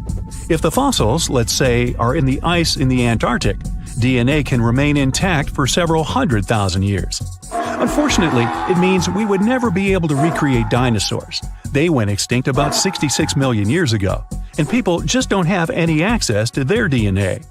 But we could bring back some animals that disappeared not so long ago, like moa. It's a species of flightless birds. The largest of them was as tall as the woolly mammoth and weighed as much as a scooter, but the smallest species could be the size of a turkey. They lived in New Zealand and were isolated from the outside world for almost 80 million years, but they became extinct after the first people arrived there. Or stellar sea cow. This was the largest aquatic mammal after whales. These sea cows were as long as a limousine, and they weighed more than African elephants. Stellar sea cows had a very lazy lifestyle. They lived near the shore and ate algae, mostly seaweed. Scientists believe they didn't even know how to dive. Even though elephant birds were indeed birds, they couldn't fly. These creatures were twice as tall as an ostrich and weighed 10 times as much as the average person. They lived in Madagascar and, like ostriches, laid eggs. Although elephant birds became extinct almost 1,000 years ago, people still find their eggs. Scientists managed to get the DNA of these animals and analyze it. It turns out that the closest relative of the elephant bird is the kiwi. It's another kind of non-flying bird about the size of a domestic chicken. Pinta Island tortoises used to rest for 16 hours a day. They also drank a lot of water and could store it like camels. Each animal has its own role in the ecosystem, as well as in the food chain. The disappearance of one animal can cause huge problems for others. Such a chain reaction can wipe out an entire ecosystem. For example, dinosaurs didn't disappear instantly after the meteorite collided with Earth.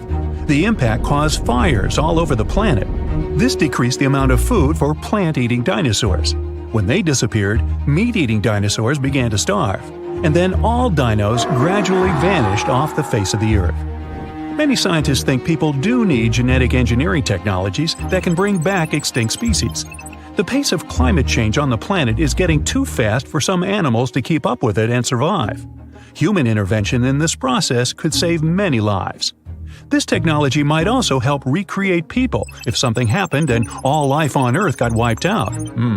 If we could preserve our DNA, our species could be brought back to life. By who? Every species on Earth, you, me, and that nasty neighbor of yours, is destined to go extinct someday. Just like what happened to the woolly mammoths and saber-toothed tigers. Stats aren't bright. Scientists say that 99% of all animals that ever lived are now extinct. Hey, what's that look on your face? Going extinct is not the end of the story. Now listen up. Mammoths might make the greatest comeback ever and even be the key to saving humanity. Nope, they won't give away free money so that we don't have to work anymore, but they can sorta help the weather situation on our planet. In the Arctic tundra, there's this ground called permafrost. It's like soil in the form of ice. Soil turns permafrost when it stays super cold for 2 years straight. But now, permafrost is actively thawing out, and it's bad news for, well, everyone. Because while thawing, it releases a lot of carbon into the air. But what if we had large animals like mammoths there today? They would churn up the soil. The ground would freeze more deeply in winter. And then, in summer, a layer of grass would help keep the ground cool and prevent the permafrost from melting. Some scientists think that's a great solution. So now there's a company in the US that's trying to bring mammoths back to life. Okay, you got me. Not actual mammoths, but a sort of hybrid between an elephant and 1% mammoth DNA. It would be a northern elephant. Getting mammoth DNA is easier than you might think. They actually only went extinct about 10 to 14,000 years ago. Scientists are hoping to have their first elephant-mammoth hybrid by 2027. Let's hope it doesn't turn into a real-life Jurassic Park. Australia. A nightmarish place, and a home to the most fascinating creatures on Earth. But here, the sad fate befell the Tasmanian tiger, also known as thylacine. Don't mix it up with the Tasmanian devil. That one is living and thriving.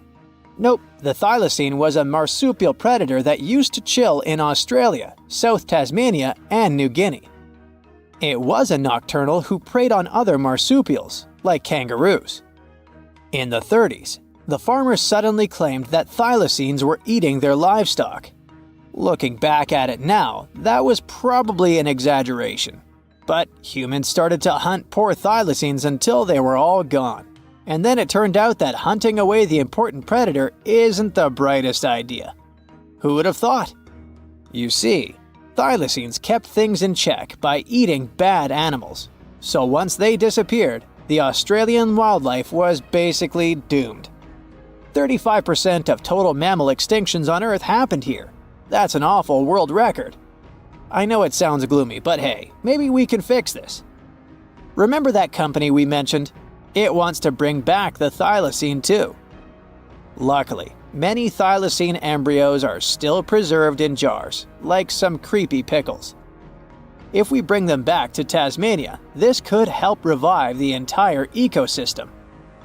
Would you be happy to see them back in the wild? Me too. And I would also be happy to see you hitting those like and subscribe buttons so you can keep up with amazing facts all year round. We also have some huge dreams about tiny creatures. Take a trip to Mount Hotham Ski Resort in Victoria, Australia, and here you can find the mountain pygmy possum, a tiny bundle of cuteness. These guys are super rare. We even thought that they were extinct. All we had was their fossils. But then, some skiers spotted a possum in a log pile at the ski lodge in 1966. Imagine suddenly making a great discovery while chilling on vacation. These little possums can spend 7 months of the year sleeping under the snow. They wake up occasionally to eat some stored food, and then they wake up in the spring to eat even more, find a mate, and go back to sleep again. What a relatable fella. Since they've made it into this video, you can guess they're pretty endangered. There are less than 2,000 left in the wild, all because their current homes don't fit them that well. But hooray, we can help them too! You see, their ancestors lived in lowland forests about 20 million years ago, so maybe mountain possums could live better if we moved them there? Of course, we can't just take them to the woods and expect them to survive. Instead, scientists want to slowly release possums into the forest and check up on how they get on with it. Let's hope these cute creatures will adapt to woodland life. The southern gastric brooding frog, also called the platypus frog, was quite a unique creature. It was discovered in 1972 in Queensland, Australia. Back then, this fella shocked the scientists with its super weird birthing practices. Check this out. The mother frog swallows her eggs, turning her stomach into the womb. Then she doesn't eat at all for 6 weeks straight. I could never. Meanwhile, the tadpoles hatch in her stomach, start to grow, and eventually get so big that the mom literally has to breathe through her skin. And then she literally spews out her offspring left and right. Bleh. But this insane process is a great evolutionary achievement, which is why it drew everyone's attention. But the wonder didn't last long. By the mid-80s, all known species of these frogs vanished from their natural habitats. Why? We have no idea. There are many theories, but almost no evidence to back them up. In any case, over the years, these guys officially became extinct. But it all changed in 2013. Scientists started a groundbreaking project named the Lazarus Project. Now they want to resurrect these frogs to learn cool cloning techniques from them. Are you guys ready to copy their genetic preservation method? Yeah, me neither. But let's dive deeper. Literally go in the water. Meet the coelacanth. This creature lived in the oceans back when the dinosaurs roamed our planet, and didn't even notice the asteroids. These guys are the Methuselahs of the sea. They can live up to 100 years, and they don't even start thinking about leaving offspring until they're around 55. At least they've got plenty of time to live for themselves. We actually thought this creature had gone extinct about 65 million years ago. But then, the first Latimeria specimen was discovered off the coast of South Africa in 1938. Now they're known as living fossils. And these fish are enormous. They weigh around 200 pounds.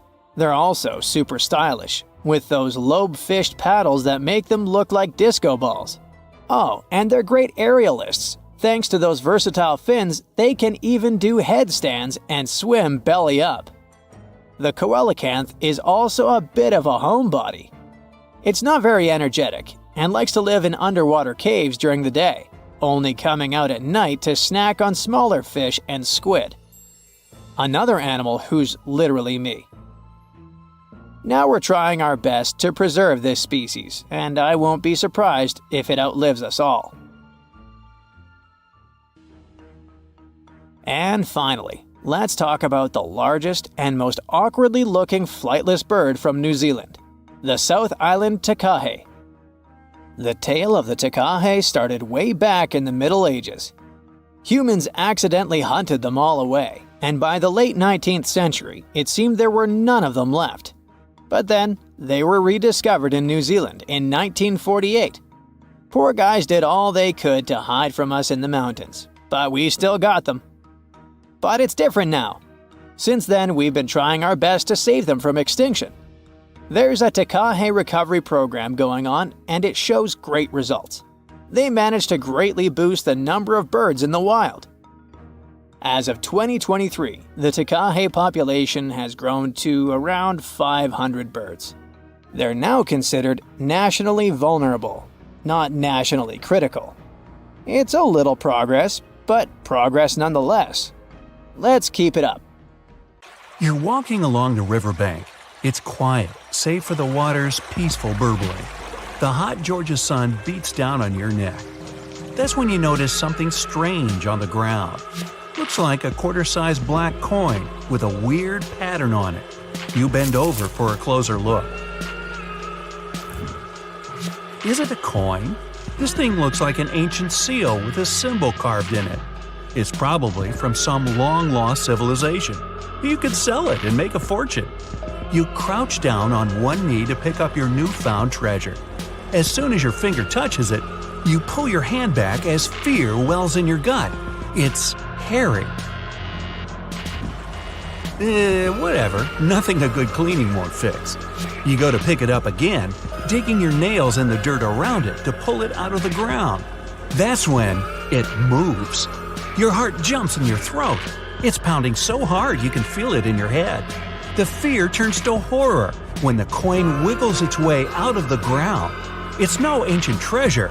It's a huge spider. A ravine trapdoor spider, to be precise. This hard, coin-looking growth on the back of its body serves as a shield. The eight-legged terrors burrow into the ground and plug it like a cork, so hungry enemies can't get to them. Or, giant confused humans like you. The spider is venomous, but its bite isn't toxic to humans. Whew, lucky you. But I didn't say you wouldn't feel it. Best stay away from those sizable pincer-like fangs. Ow! Well, so much for your riches. Perhaps fortune awaits you in Mexico's Baja California peninsula. You're walking on dried-up ground when you notice a long white stripe up ahead. You get closer. Oh, looks like a super long worm, you think to yourself. But it doesn't move like any worm you've ever seen. That's when you see it has arms and a head. This pale creature with black beady eyes is a Mexican mole lizard. It lives in the ground where all its dinner of insects and termites hang out. It rarely comes out, so you're pretty lucky to have seen this bizarre reptile. Now you're in a rainforest in northeastern Australia. Ahead, half hidden among the trees, you notice something large and round. This mysterious figure lying on the ground is covered in black hair. At first, you think it's a bear curled up sleeping. But that wouldn't make any sense. There are no bears down under. You're getting closer when a twig snaps under your foot.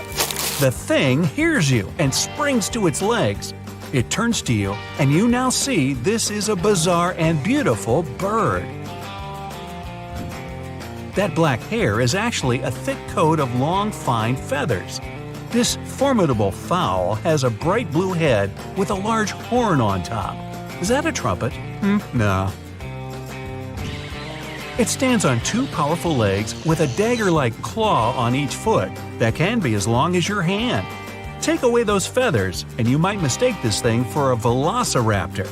But it's actually a cassowary, the most dangerous bird in the world. It could jump straight over your head if it wanted to, definitely high enough to kick you in the chest. And its blows are strong enough to break bone, not to mention that claw that can cut through anything like butter. This bird was made to hunt and avoid being hunted. Don't even consider running away, not unless you too can sprint over 30 miles per hour. Diving into that lake over there won't save you either. This bird is an excellent swimmer. Best just to back away slowly and hope it doesn't come after you. Another creature that proves it's best to keep your hands to yourself is the panda ant. The naming is obvious. It's black and white and furry like the beloved bamboo-chewing bear. This furry little bugger lives in the forests of Chile. But don't go to pet this fluffy little ant. What you're looking at is no ant at all. It's a species of wasp. That black and white coloring serves one purpose – to warn others of this insect's powerful sting. And if that doesn't make you back away, the wasp will let out a squeaking sound. It sounds cute to us humans, but it means a painful sting is around the corner. These insects are loners. They don't live in colonies and don't have nests. They're also parasites. A female panda ant lays eggs next to the larvae of another insect. Then the hatched babies use these larvae as food. Ew. Surely you've seen bugs that look like leaves and twigs. But what about a creature that looks like a beautiful orchid? You can find this fragrant flower in the forest or a green field among other plants. But make sure that's a flower you're leaning in toward to smell. If it's not, you risk being bitten by a praying mantis. The orchid mantis is nearly impossible to distinguish among the flowers. It has pink-white coloring with legs and claws that look identical to little petals. It uses its resemblance to the plant to hide from predators and hunt insects that love these flowers. A butterfly or a bee flies up to the flower when one of the petals starts moving. The unsuspecting meal might take it as simply the wind, but then the petal turns into a sharp claw that suddenly grabs the insect. Oh my, dinner is served. Now imagine you're in the jungles of Costa Rica. You notice a brown snake sitting on a tree branch in front of your face. The snake looks like it's about to strike. Wow, you want to run away as far as possible. But notice that this snake is unusually short, and it doesn't lash out at you. You wait, but the snake keeps staring at you. It doesn't even hiss. Lucky for you, it'll never bite because it's not a snake, but a caterpillar. The hawk moth caterpillar can change the shape of its body to look like a menacing serpent. This easily scares away any hungry foes. The coloring and pattern on the skin imitates a snake's scales and eyes. This insect also knows how to move like a reptile. A master of disguise, this one. Let's get out of the hot jungle and head to Central Europe. You're in the middle of a sunny green meadow. Colorful flowers bloom around. Birds sing and bees buzz by. Among the bees, some are not what they seem. You'd hardly be able to distinguish the imposters. But if you look really closely, you'll see the golden bee fly moving through the air. It looks like a bumblebee, but it's the buzzer's biggest enemy. The golden bee fly sneaks into bee nests and lays eggs there. Its larvae hatch and feed on the bees and flower nectar. The yellow and black coloring allows the intruder to go undetected the whole time.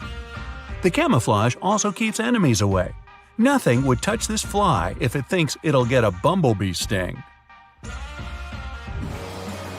The next spot on your journey is the rainforest in southern Thailand. Now, be extra careful and watch your step. Not because the next animal is poisonous or bites, but because you might actually step on it. The leaves from the trees have fallen and turned a gray-brown hue. Among these leaves, it's tough to distinguish the Malaysian horned leaf frog.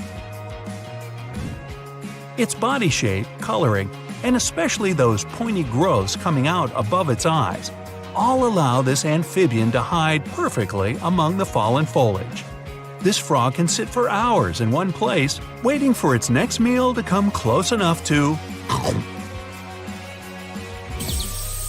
Now you're in a garden.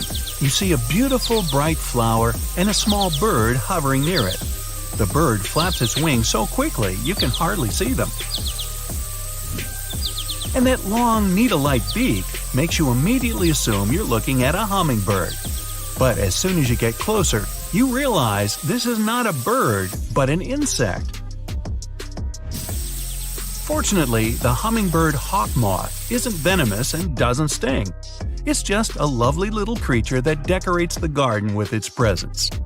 Many people even grow plants rich in nectar to attract these moths. Hey, that's an idea. It looks idyllic, a vast green field with granite cliffs in the background and a river flowing through the landscape. You can see birds flying and people having a picnic. But then, a scream cuts through the laughter. No, you're not watching some horror movie. This is what happened to a visitor who found a severed hand in Yosemite National Park.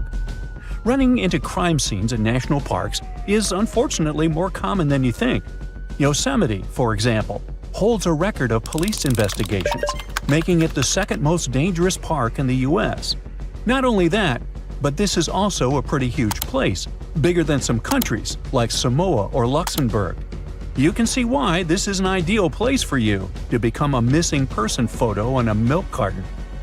Out of everyone who went missing in Yosemite, Patricia Marie Hicks' case is, I think, the most disturbing one. Remember the hand I mentioned? Well, it was found in 1983 on Summit Meadow by a visitor. The police tried to find more clues about this crime evidence, but the case eventually went cold. In 1988, a skull was discovered, but again, the case got stuck. It was only in 2021, with the help of a genetic genealogy test, that the police finally confirmed this was indeed the remains of Patricia, a woman who had been missing since 1982. However, not every missing person leaves a trace. This is the case of Sandra Jensen Hughes, last seen in July 2020. Sandra was camping alone in the nearby Sierra National Forest when she crashed her vehicle. Passers-by offered help, but for some uncanny reason, she refused it. This was the last time anyone ever saw her. All her stuff was still at her campsite, except for her sleeping bag, found 2.5 miles north of where she crashed her car. Sandra is not the only person still being searched by the police. In fact, there are more than 30 cold cases of missing people in Yosemite alone, including a guy who separated from his group in 2011 at the top of Upper Yosemite Falls, a man who has been missing since 1972, and even a guy who vanished 116 years ago. In most cases, people disappear in circumstances less grim than the one involving Patricia Hicks, for example, but it doesn't make these cases less tragic. So what are the reasons why people go missing? First things first, Yosemite Park is the home to 9 waterfalls, including the biggest one in North America, standing at nearly 2,500 feet. Many people like to visit it to go fishing, kayaking, and hiking. However, the water stream velocity increases near waterfalls, and falling from a waterfall is not a Woody Woodpecker experience. You'll find yourself stuck in a powerful whirlpool or have an unpleasant meeting with rocks, most possibly a smashing one. Another natural reason may be that Central California is prone to extreme storms, which can make the river rise suddenly and even form waterspouts. One more famous attraction in Yosemite National Park are the mountains. There are more than 10 popular sites with heights that range from 4,000 feet to 10,850 feet. Some mountains are so tall, climbers must spend the night in a makeshift camp halfway up the granite wall. It is quite popular, and even though you need a special permit for these types of rock climbing, you don't need to be a pro to climb smaller mountains. This explains why so many people get hurt falling from tall places. Besides, rock climbing causes permanent damage to the mountains, and the valley is prone to rock falls. Now, if you're like me and are terrified of climbing, the second best option is hiking, which just so happens to be the #1 reason people fall in the first place. The hikes in Yosemite are some of the hardest hikes in California, and you can bet even an experienced hiker can make a mistake and get lost. In 2024, for example, the body of a former park ranger and pro hiker, Kirk S. Thomas Olson, was found after he tried to venture along an especially complicated trail. 20-year-old Grace Roloff also lost her life in 2024 after slipping and falling while descending Half Dome's climbing cables during a sudden thunderstorm. And finally, animals. About 300 distinct species live in Yosemite, and guess what? Wild animals are not your pets. If you're unlucky, you might wander into a mountain lion den, which is already bad enough, given that these animals are the type that silently stalk their prey. Not a fun way to go. But the ones you really should be afraid of are black bears. They usually only eat tall grass and berries, but they will break into your car, tent, or lodge if they smell food. And unlike mountain lions, black bears are not afraid of humans. Now, the National Park Service makes it clear that rescue is not a certainty and that you must be prepared to get yourself out of whatever trouble you got yourself into. But how do I do that, you might ask? Well, here are some pro tips to avoid getting caught in a tight spot. First, try not to do solo trips. If you really want to have a me time, then let others know about your plans, like all of them. Most of those people went missing because their families didn't know about their plans. Secondly, always pack an emergency supply bag with stuff like a flashlight, compass, knife, multi-tool, paracord, and a thermal blanket. Remember, you are not Bear Grylls, and real life is not a fun episode of Naked and Afraid. Although, if not careful, you might just end up like that. Heat is also a big problem in Yosemite, so stay hydrated and go for a hike during cooler parts of the day. Seriously, drink water. The lack of water and food can lead to disorientation, a fatal symptom if you are literally in the middle of nowhere. But I'm visiting Yosemite during the winter.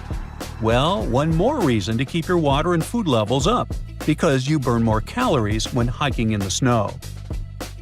Survival expert Jesse Krebs also recommends always bringing a whistle with you if you need to call for help, especially if you haven't planned your trip well, which is a huge mistake. Wilderness is not a place for much improv, I'm afraid. Now, when it comes to hikes, some are so steep they require a cable route to help hikers.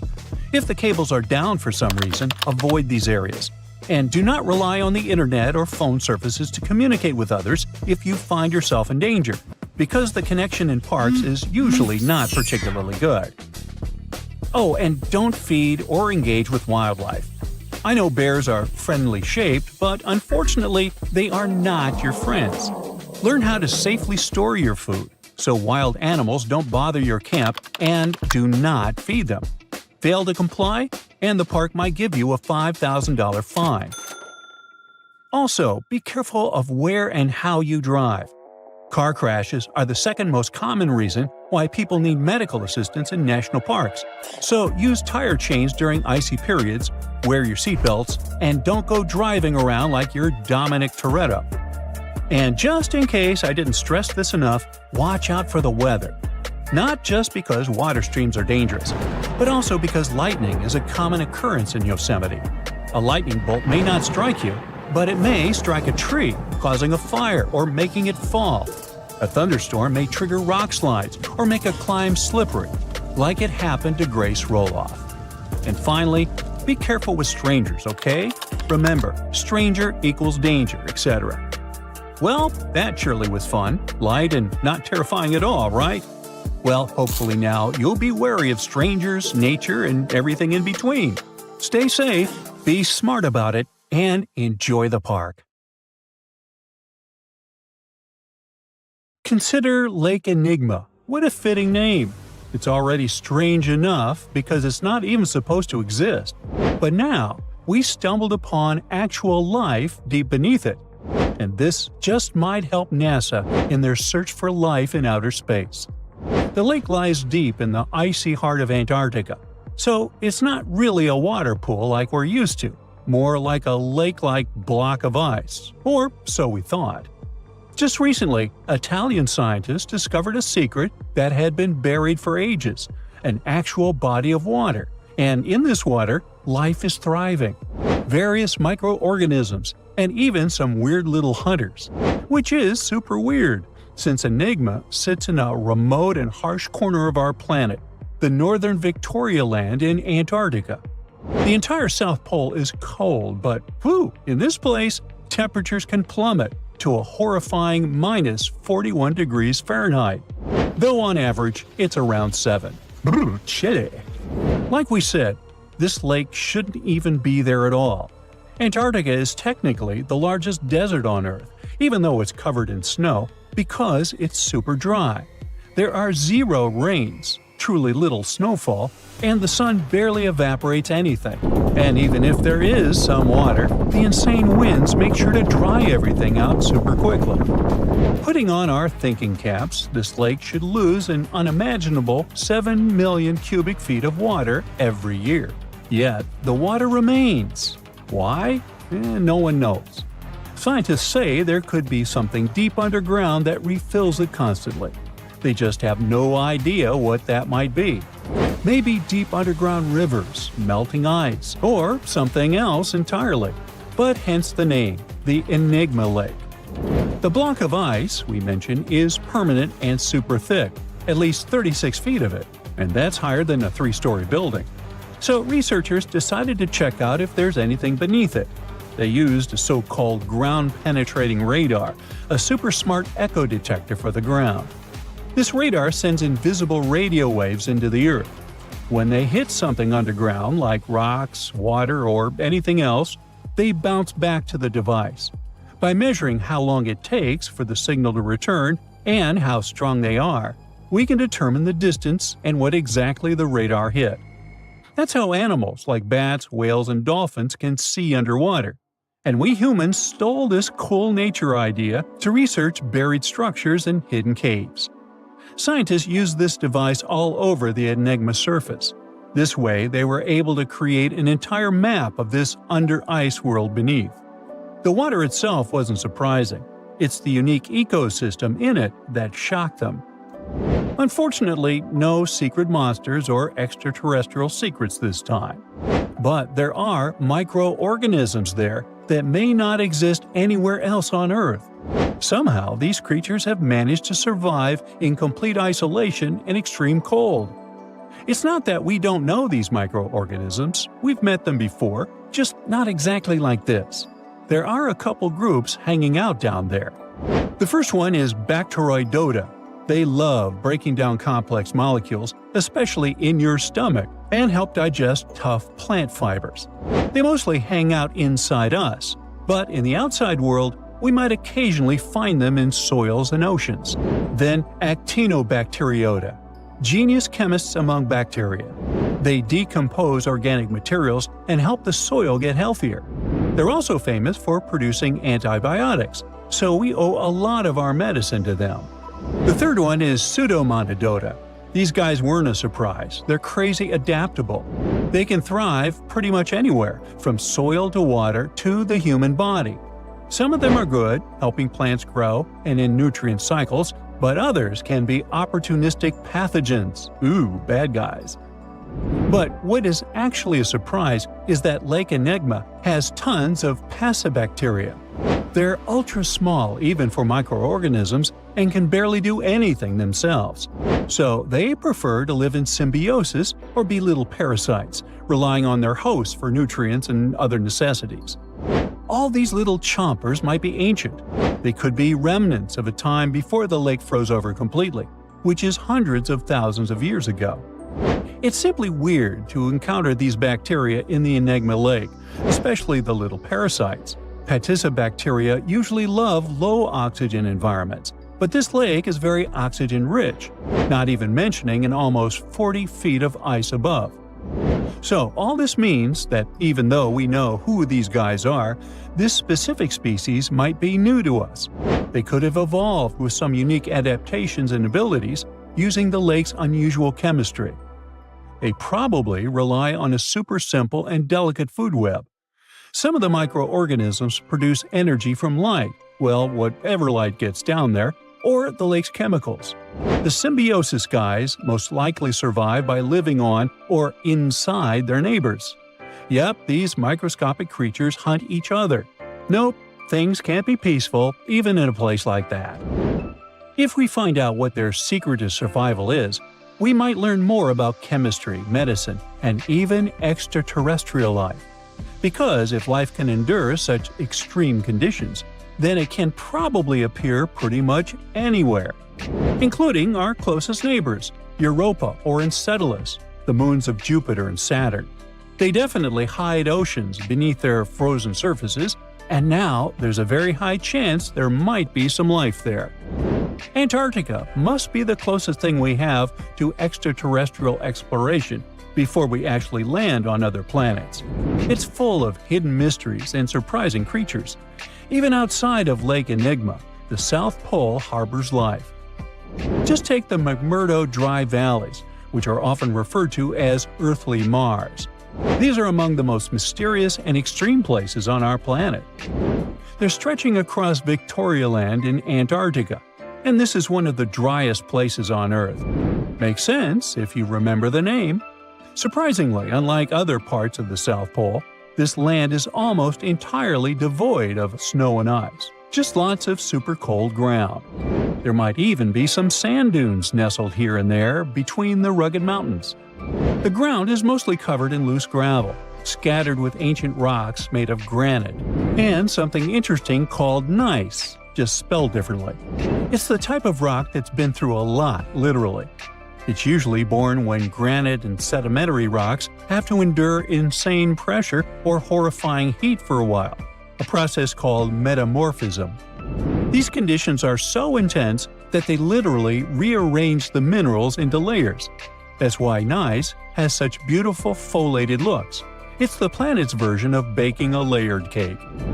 It's amazing because this place is almost exactly the way it was millions of years ago. These valleys are frozen in time, and they give us a little glimpse into Earth's distant past. And that includes life. Once again, local winds are absolutely terrifying gusts of cold air racing downhill, and they evaporate snow faster than it can even melt. So, logically, you shouldn't find much water here, not even mentioning life. But somehow, you can still stumble across frozen lakes and saline ponds in the dry valleys. And local life stretches all reason and our understanding of biology. It exists inside the rocks themselves. Microorganisms are hidden in slightly moist cracks and crevices. Deep inside, there's endolithic bacteria. These guys are super chill. Instead of moving around like other microorganisms, they always stay put inside their little rocky homes. How do they survive? Through photosynthesis. Just like plants, they take teeny tiny parts of light that gets in crevices and acts like little solar panels, getting energy from the sun. Meanwhile, in another place, beneath the Taylor Glacier, there's bacteria that literally doesn't eat anything. Not comfort, not sunlight, not even oxygen. These guys rely on a diet of dusty rocks and sulfur to fuel their weird metabolisms. By breaking down sulfur and iron, they get energy to sustain themselves. This way, they easily survive in deep seas at sub-freezing temperatures, completely cut off from sunlight, oxygen, and the world itself. This place is fascinating for both its life and the lack of it. In some parts of the valleys, like University Valley, yes, that's what it's called, the permafrost is so harsh that no microbes were found at all. This might be one of the only places on Earth where life appears to be completely absent, a quite scary idea. Anyway, now scientists are thinking about learning more about Lake Enigma and drilling this Mars-like environment, exactly for that reason, to see how we could get samples from Mars in the future. Winds howled, snow swirled everywhere, and visibility dropped to almost zero. 17 climbers were trapped on top of Mount Everest, running out of oxygen. Did they have a chance to survive? And why would that day go down in history as the 1996 Mount Everest disaster? At the end of March that year, a team of 18 people led to the top by Rob Hall came together in Kathmandu, Nepal. The very next day, they began their 9-day-long hike along the Himalayan paths. By April 9th, they finally reached base camp, which is the starting point for climbing Mount Everest. The journey wasn't easy, and many team members got sick on the way from the altitude. At the same time, another climber, Scott Fisher, was leading his team of 19 people to base camp. When both teams arrived there, they started exercising and learned how to breathe where there wouldn't be much oxygen. On Rob's team, one climber got frostbite on some of his toes, and his throat froze, making it hard for him to talk. On Scott's team, one man had trouble breathing even while at base camp, so he had to use bottled oxygen there. Another severe problem happened with one of Scott's Sherpas. Those guys work as guides and porters for climbers in the Himalayas. They can carry loads up to 2 times as heavy as their own weight up and down the mountain. An average, physically fit adult man can carry a backpack loaded with a quarter of their body weight without a problem. So those Sherpas are really like real-life X-Men. They've also developed the superpower to survive low-pressure, low-oxygen conditions at high altitudes.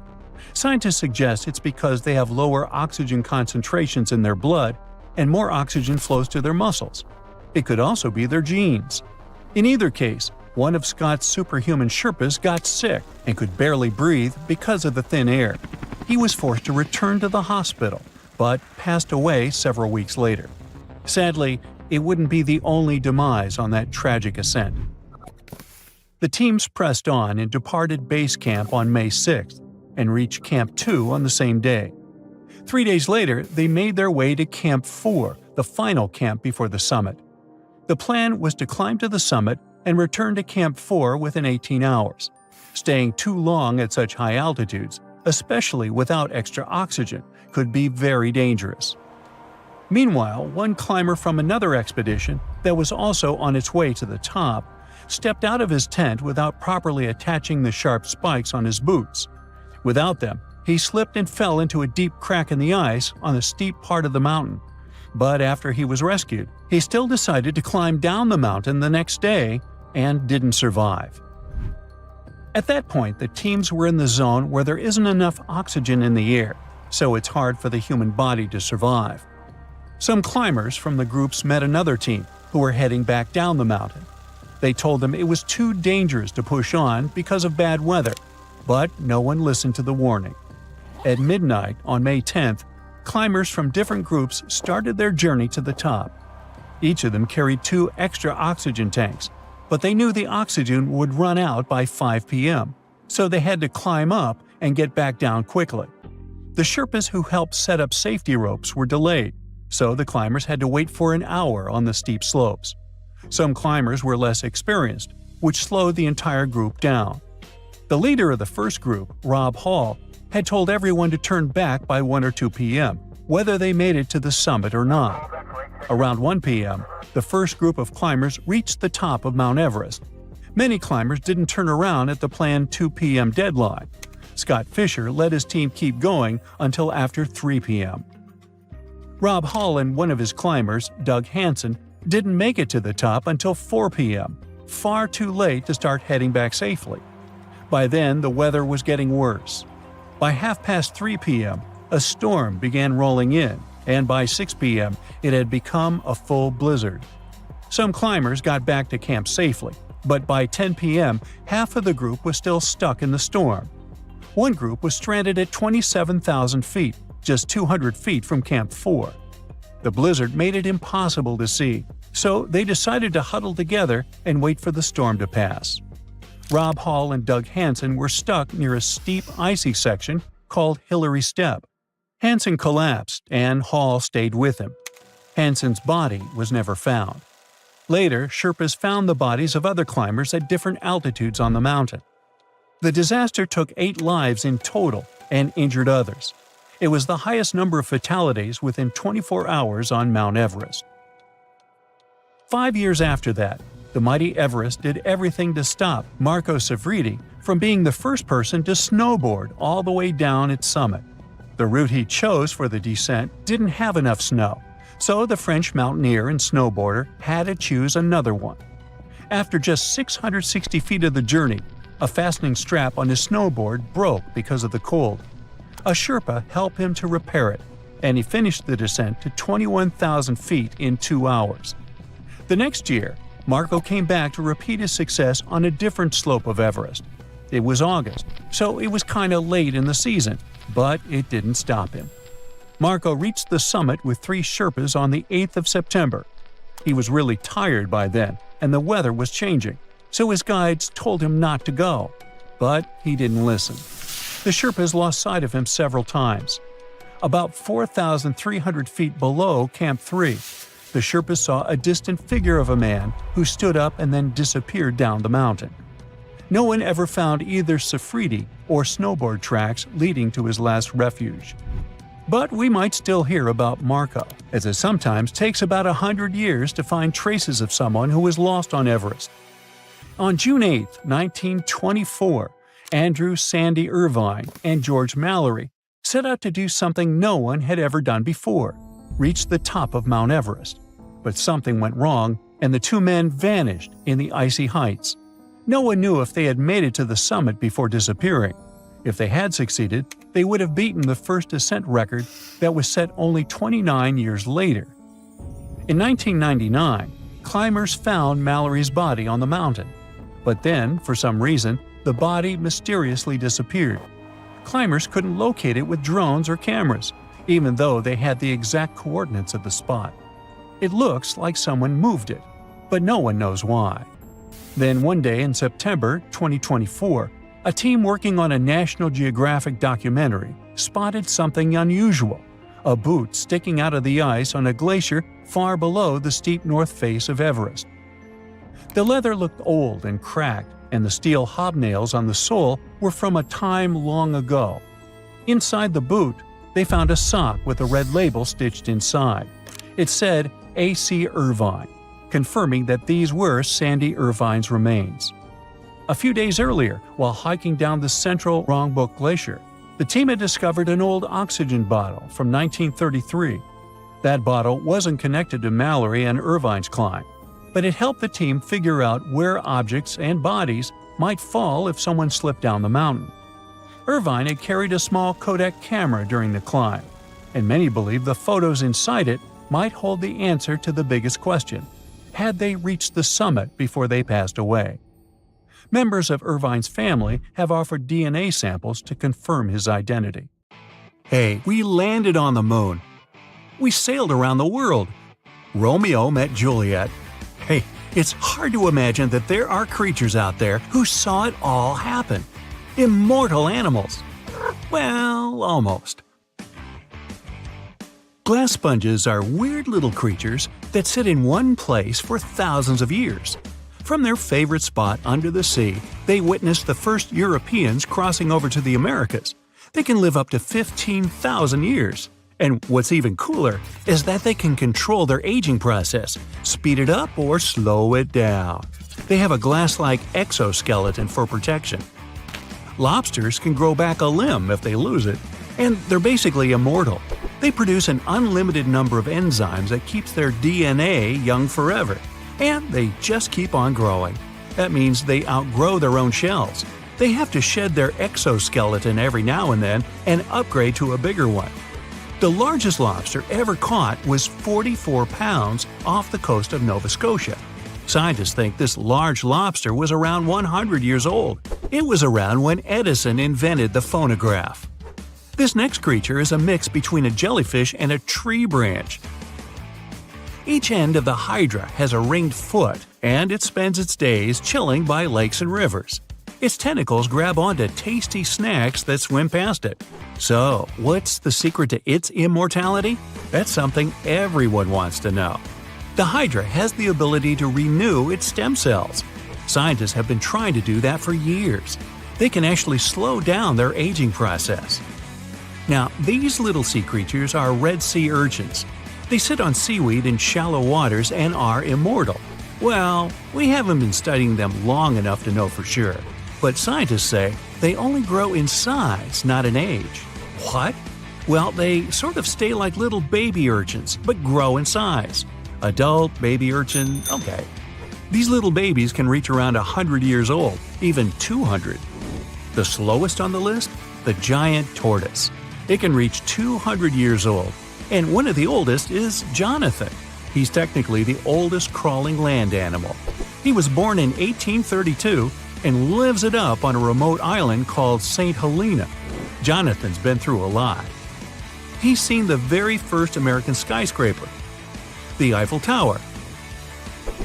Oh yeah, he's also lived through every single World Series, starting when he was 71 years old. Now, he can't see too well, and he's lost his sense of smell, but he's still going strong. Back to the oceans and the Greenland shark. It's been known to be the longest living vertebrate and can live more than 400 years.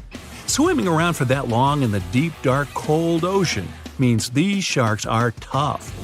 They're able to withstand insane water pressure. Sharks are one of the only creatures today that haven't been affected too much by evolution. Many sharks have been around since the dinosaurs and haven't changed much. Scientists found out that they grow around ½ an inch per year.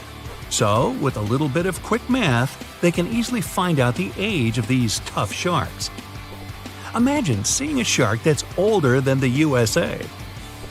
This next creature is probably the most durable, indestructible, and cutest on the list. It's called a tardigrade. but scientists nickname it water bear because I guess it looks like one.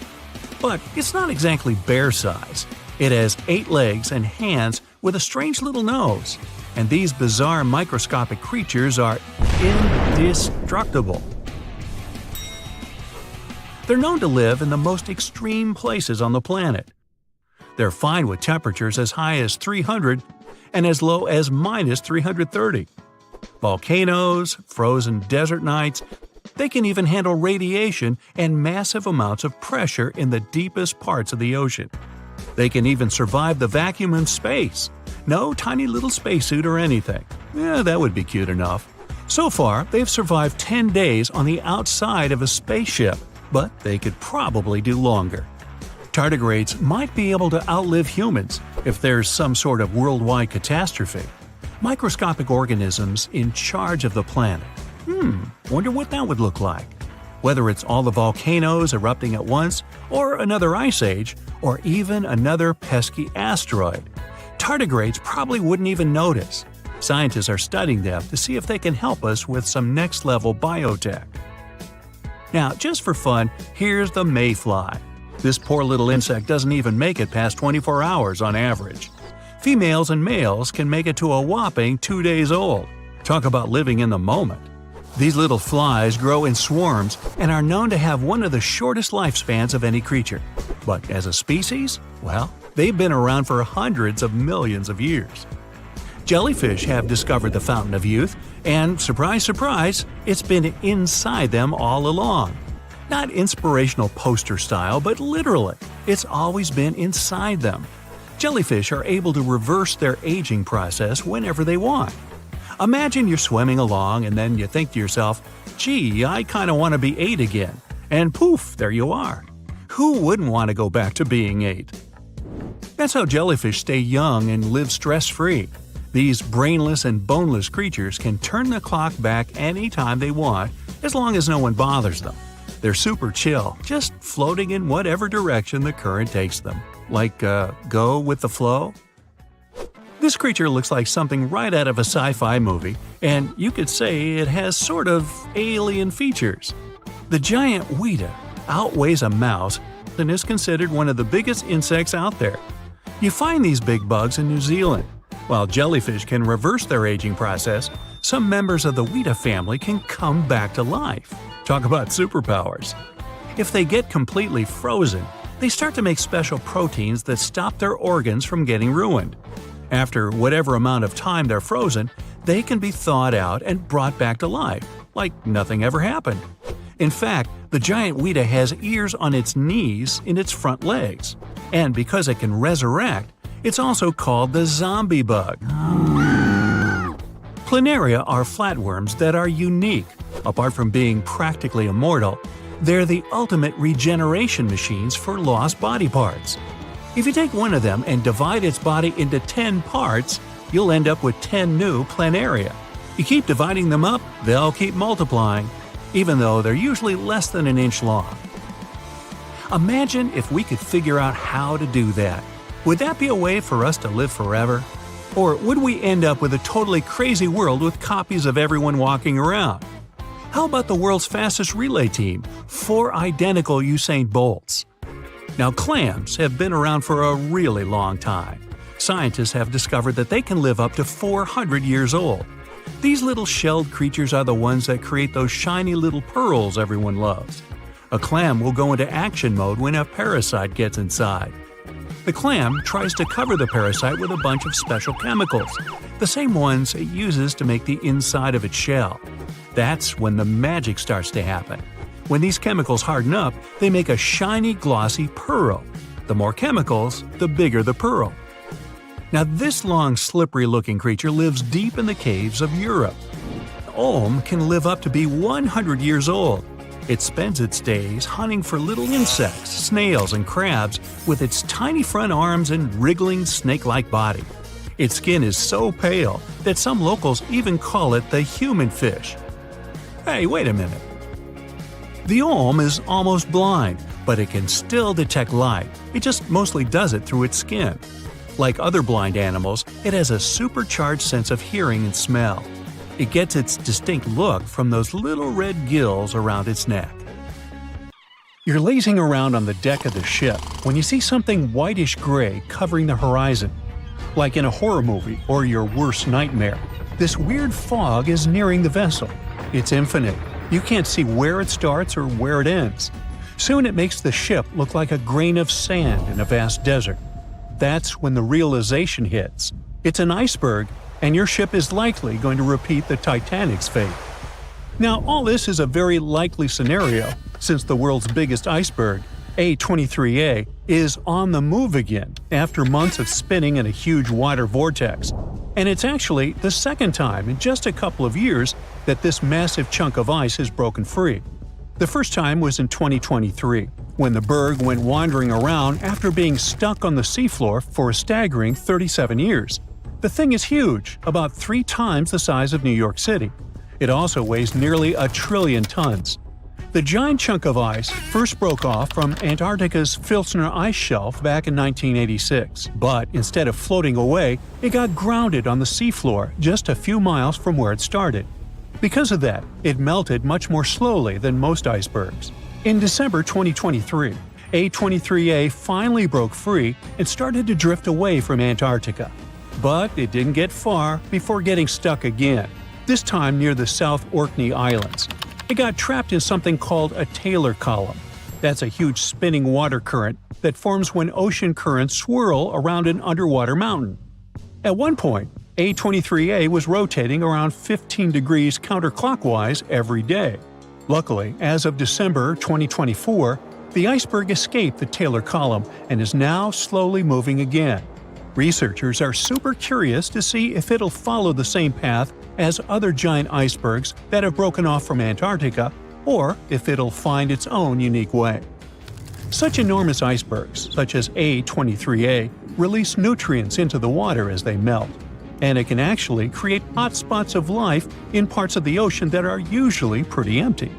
But there's still a lot we don't understand about how the size, shape, or origin of the iceberg might affect that process. So, to figure it out, scientists have been collecting water samples from the areas A23A is expected to pass through, and they'll keep collecting samples as it drifts along. Hopefully, it'll give us a better idea of how massive icebergs like this one influence the ocean around them. By the way, the glacier our monster of an iceberg was once part of could be very, very old, literally ancient. In Antarctica, the oldest glacier ice might be close to 1 million years old. Over in Greenland, the oldest glacier ice is more than 100,000 years old. And in Alaska, the oldest glacier ice ever recovered, found in a basin between Mount Bona and Mount Churchill, is only about 30,000 years old, a mere child. At the same time, in a typical Alaskan Valley glacier, it only takes about 100 years for newly formed ice to travel through the entire length of the glacier. For something like Bering Glacier, which is Alaska's largest and stretches over 140 miles, the ice can move through the whole thing in less than 400 years. And that's a lot of movement for such a massive glacier. Now let's move on to Iceberg Alley, a stretch of the Atlantic Ocean that runs from the Arctic to Newfoundland. If you want to see as many icebergs as you can, that's the place to be. Tons of icebergs float through this place every year. Most of them come from Greenland. In spring and summer, big chunks of glaciers break off and get carried by north-south currents through Baffin Bay into the Labrador Sea, where they eventually melt. Some icebergs also come from Canada's shoreline, traveling through the Davis Strait and into the Labrador Sea before drifting along Newfoundland's eastern and western coasts. These massive ice chunks are really old too, about 10,000 years. Every year, about 400 to 800 medium and large icebergs pass through Iceberg Alley. How fast they drift depends on their size, shape, currents, waves, and wind, but the average speed is less than a half mile per hour. Now, there are 6 types of icebergs that make their way through Iceberg Alley. Tabular icebergs are flat slabs of ice, much wider than they are tall. Blocky icebergs have steep sides and sharp angles, like cut-off pyramids. Wedged icebergs have one steep side and one sloping side. Dome icebergs have a rounded top. Pinnacle icebergs have one or more steep peaks sticking up. And dry dock icebergs are U-shaped with a hollowed-out section. They all look incredible. Comment below which is your favorite type. Anyway, as these icebergs drift south, the warmer water speeds up their melting, making them pretty unpredictable and sometimes dangerous. Nowadays, satellites help track medium and large icebergs to prevent accidents, but smaller icebergs can still be risky for small boats. One iceberg made headlines in 2018 when it got unusually close to the Newfoundland village of Fairyland. Pictures of the giant iceberg towering over the village's houses went viral. It got stuck in a 330-foot deep water, which turned out to be too shallow for its massive size. And now I'll take you on an unusual journey to the past to witness the birth of something beautiful and equally disastrous. Its very existence led to one of the greatest tragedies in history. Watch, an enormous chunk of ice is breaking off a glacier in southwest Greenland. It's made of snow that fell over 100,000 years ago, when mammoths were still wandering around the planet. The enormous iceberg starts its long journey. It stretches more than 1,700 feet in length and weighs 75 million tons.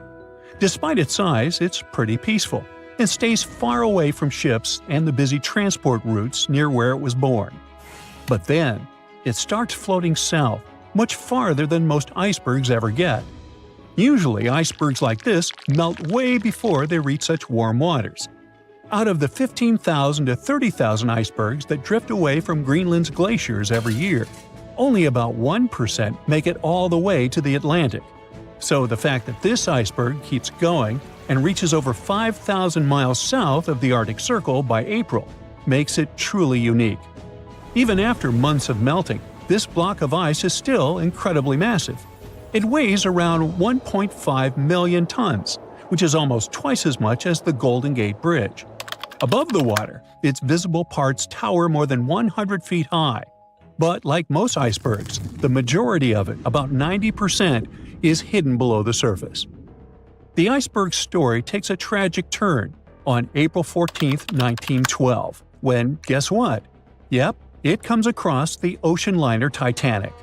The ship is about 370 miles from Newfoundland in the North Atlantic Ocean when the iceberg seems to appear out of nowhere. The crew doesn't spot it until just minutes before the crash. Why don't they see it sooner? That's a good question. Now, most people imagine icebergs as tall, bright, white chunks of ice, maybe even covered with snow. But in reality, icebergs come in all sorts of colors. Some are striped, patterned, or even have candy-like swirls, and they can also be black. There are two ways an iceberg can turn black. When the ice is extremely pure, with no bubbles or cracks, then it absorbs all the light instead of reflecting it, making it look black. Or a volcanic eruption can cover a glacier in ash. If ice from that glacier breaks off, it can have a dark or black color. Now, scientists still aren't sure why the Titanic's iceberg looked dark, or even if it really did. But one sailor who was on the lookout in the crow's nest said it seemed black. Another described it as gray or dark gray.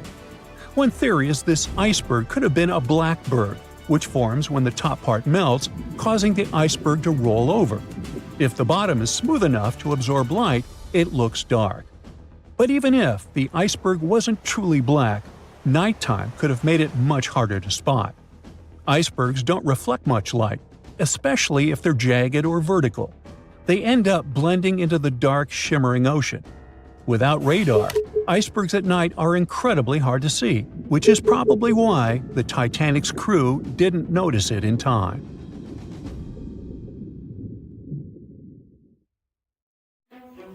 Currently, there are approximately 20 billion animals inhabiting our world. If everything were ideal, we would have 5 billion more animals on Earth. But many species have gone extinct, and around 44,000 species are currently in danger. The largest, most recent mass extinction event in history occurred during the dinosaur era, leading to the eradication of 75% of species on Earth.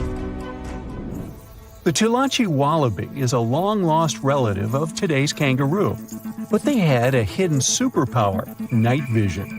That's why they were mostly active at night. They were 3 feet tall and fed on grass, fruit leaves, and other plants. Wallabies lived in grassy areas near swamps and other water bodies, but not for long. By the 19th century, their numbers had gone down, bringing them to the edge of extinction. Only 14 wallabies had been left in the wild by 1920. A rescue mission was launched. They tried to capture the last 14 animals to protect them. But the situation got out of control and 10 wallabies lost their lives. The 4 remaining ones were transferred to a special facility, and in 1935, the last animal passed away. Only one picture of the Talachi wallaby is left now. There were reports of the animal's sightings after that, but no proof was shown, and the creature was officially declared extinct in the 70s. Short-faced bears were a unique species that lived in North America, particularly Alaska. It was a massive bear, weighing around 1,500 pounds. When standing on its hind legs, it was around 12 feet tall, a whole foot taller than today's biggest beast in this family, the polar bear. This animal was different from today's bears because almost all of them are omnivores, except for polar bears. But this monster was solely carnivorous, which was the reason for their extinction. During the end of the Ice Age, many herbivores were gone, and those bears did not have enough food to survive. They were the Usain Bolt of the bear world, the fastest Bruins to have ever lived, reaching a top speed of 40 miles per hour, which is 5 miles faster than grizzlies. There are around 400 million pigeons in the world now. Some time ago, in America, a species of birds called passenger pigeons were abundant throughout the country, especially in the eastern forests. There were more than 1 billion of them, but they went from 1 billion to 0 in a few years. They had small heads and necks, but long tails and wings and strong breast muscles that allowed them to fly super long distances. The last passenger pigeon passed away in captivity in 1914. It was named Martha. With that, the ecosystem in the U.S. has never seen this bird again. Now, elks are enormous animals, but they look tiny when you compare them to long-gone Irish elks. That elk was around 7 feet tall at the shoulder with a humongous antler of 12 feet. Today, elk are only 4.5 feet tall at the shoulder and have around 4-foot-long antlers. Despite its name, this elk was found all over the world, from Asia to Europe. It got its name because, in Ireland near Dublin, researchers found a perfectly preserved specimen. Since then, it's been called the Irish elk. The last one passed away in Ireland. The main reason for their disappearance was their inability to adapt to changes. When the Ice Age ended, the elk could not survive and became extinct. Now, somewhere deep in the forests of Costa Rica lives the interesting-looking golden toad. It was discovered in 1966 in one particular spot where all toads would gather to mate. In 1967, a large population of this golden nugget was noted in that same spot. But the following year, only 10 to 11 toads were seen, and the year after that, in 1968, only one lonely male toad showed up at the spot. For years, there were searches for golden toads. In 2004, the toads were officially declared extinct. Humans were not responsible this time. The drought in the area in the 80s had a significant impact on the toads. Still, the last straw was the arrival of a new fungal species that caused the animal's skin to thicken, eventually leading to the toad passing away. This chytrid fungus is responsible for the extinction of more than 90 frog and amphibian species, becoming one of the biggest threats to their lives. Now, Canada is a very cold country, no surprise there, and nobody would expect tropical birds like parrots to live there. However, there was a parrot species that lived in America and some parts of Canada. I'm talking about the Carolina parakeet. Those were truly beautiful birds with orange-yellowish heads and green bodies. Their favorite breast spots were big trees alongside rivers. This parrot's favorite food was cocklebur seeds, which are poisonous to us, but the bird had no problem eating them. Also, they used the dangerous cockleburs as a defense mechanism. After they ingested loads of them, their meat became poisonous, and predators do not enjoy eating toxic birds. Carolina parakeets were abundant, there were millions of them. But since the Ice Age, their numbers had been gradually going down because of natural reasons, mainly temperature. By 1935, no such parakeets were left in the wild. Today's African lion had a much more prominent and notorious cousin, the Barbary lion. Those cats were mentioned in many famous old books. They were described as mean, terrifying beasts. It's believed that they were the largest lion species ever. Those big cats weighed around 600 pounds and were 9 feet from the head to tail. Unfortunately, this lion was declared extinct in the 90s due to many factors. Today, we only have one photo of this animal taken from a plane. Paradise parrots were native to Australia. They were genuinely amazing birds with captivating colors. What was unique about them was their nesting habits. They only nested in termite mounds. This parrot was always on the edge of extinction, and the reason for that is still unknown. Mice, rats, and other animals also hunted them, and it added fuel to the fire. The last bird was spotted in the year 1972. Since then, paradise parrots have only been seen in museums. The Gulf of Mexico was once home to Caribbean monk seals. This species of seals enjoyed spending time in the warm subtropical climate of the Caribbean. Most of the time, they were found near reefs and islands, foraging for food. Like most of us, they also loved sandy beaches and were usually seen in groups of 100 seals, resting before the next adventure. In the year 1886, monk seals were declared extinct. You can still see this animal in 2 museums. Both are located in the UK. As we all know, zebras have black and white stripes. But once, a zebra species had only half the body covered with brown and white stripes. The rest was just brown, and the belly was white. It was called the quagga. They lived in the southern part of Africa in grass fields and wet pastures, like today's zebras, and ate grass and other plants. The last quagga perished in 1888, but not all hope is lost. Today, extensive research is being done to bring this animal back into the wild. Australia is home to many outlandish animals, but the craziest ones are probably gastric brooding frogs. This species is not like your ordinary frog that lays eggs. They hatch their young inside their stomach and give birth by vomiting around 25 fully formed young frogs. Sometimes their stomach becomes so bloated that they have to breathe through their skin. 2 species of this frog were discovered in the northern and southern parts of Australia in the 1970s by Mike Taylor. A decade after their discovery, both species are gone. The main reason for their extinction is the chytrid fungus. Luckily for them, they're also part of a de-extinction program that's putting serious efforts into bringing them back into the wild. The legend goes that a dwarf named Fafnir was famous for his strength and courage. Because of his qualities, he was tasked with protecting their kingdom. Dwarves were known to gather a lot of wealth, so a bit of added security was a must.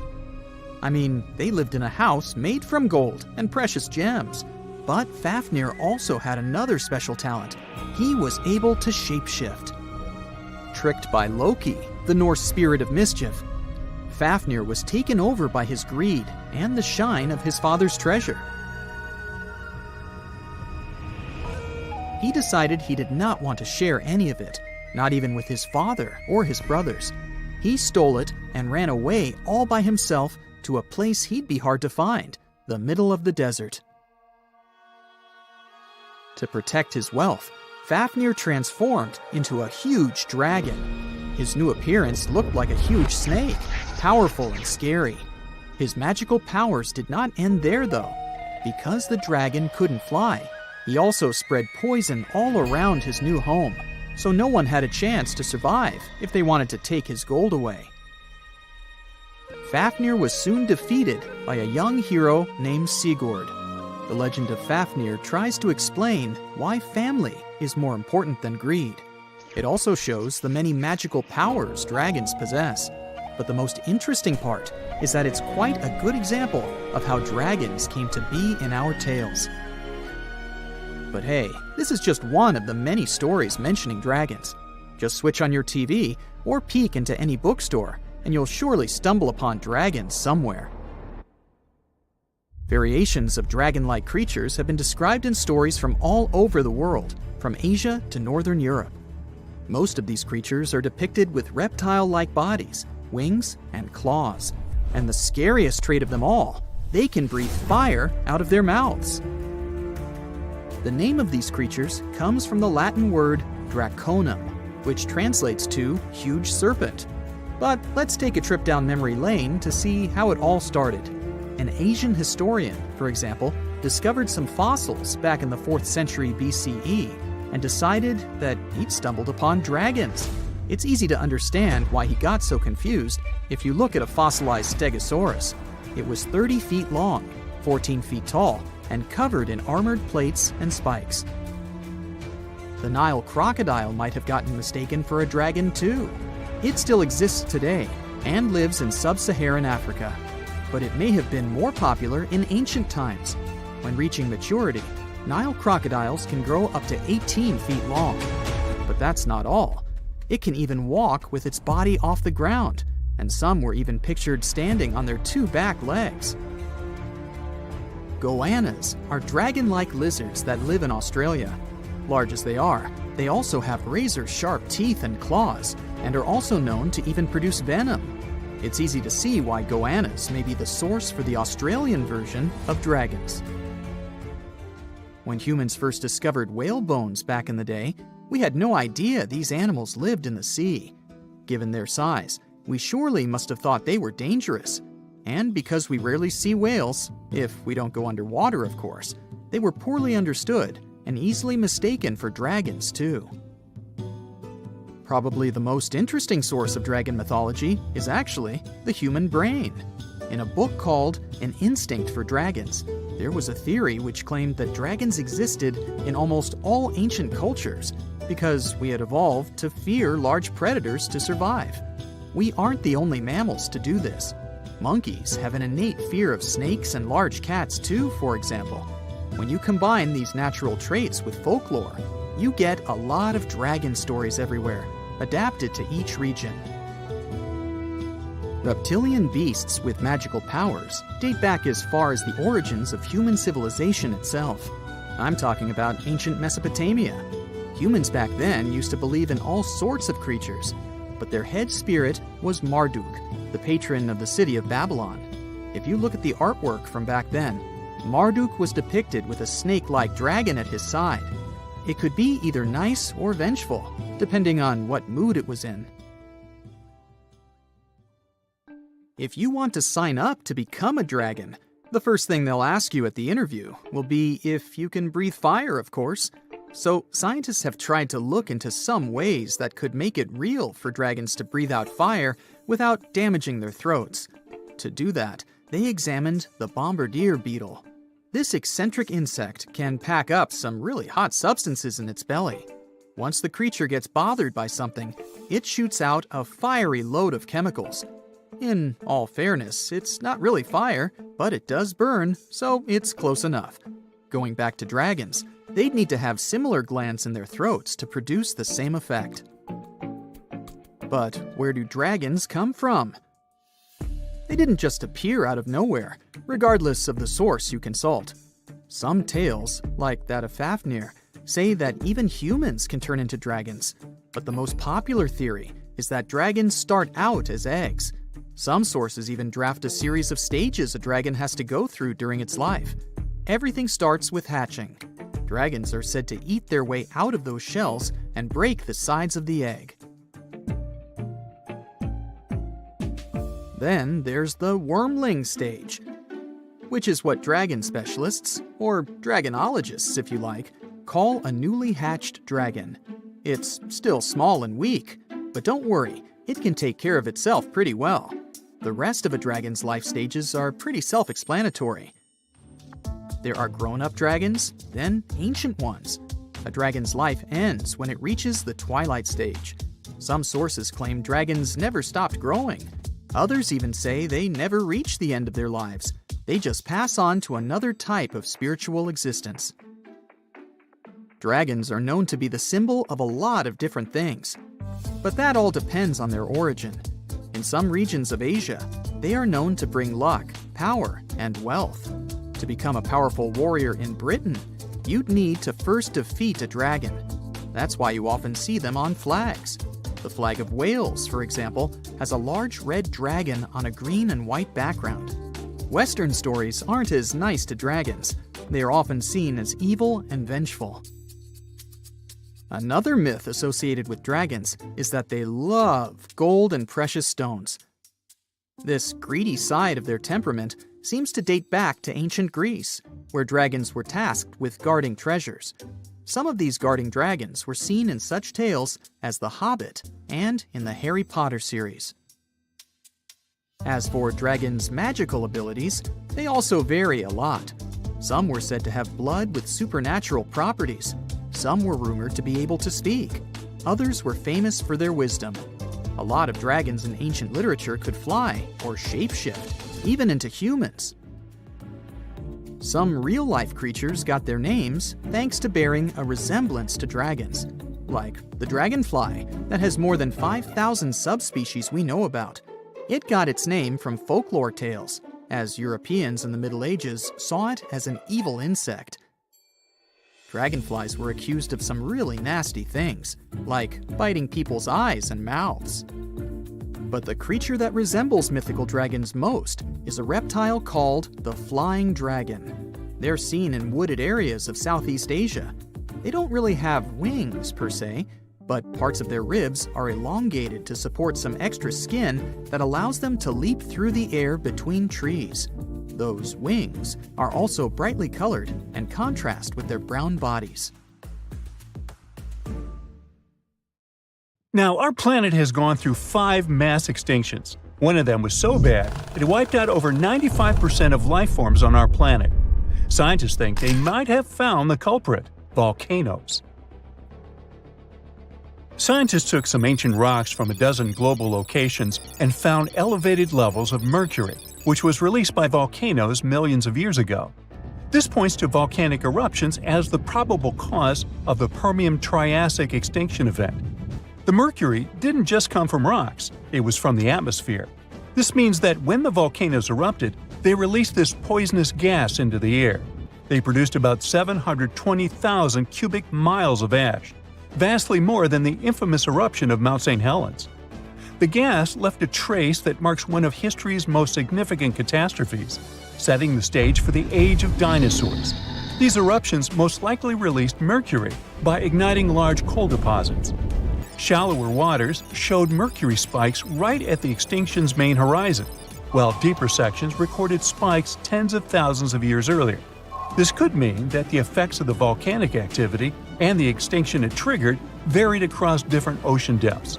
That means that the extinction was prolonged and complex.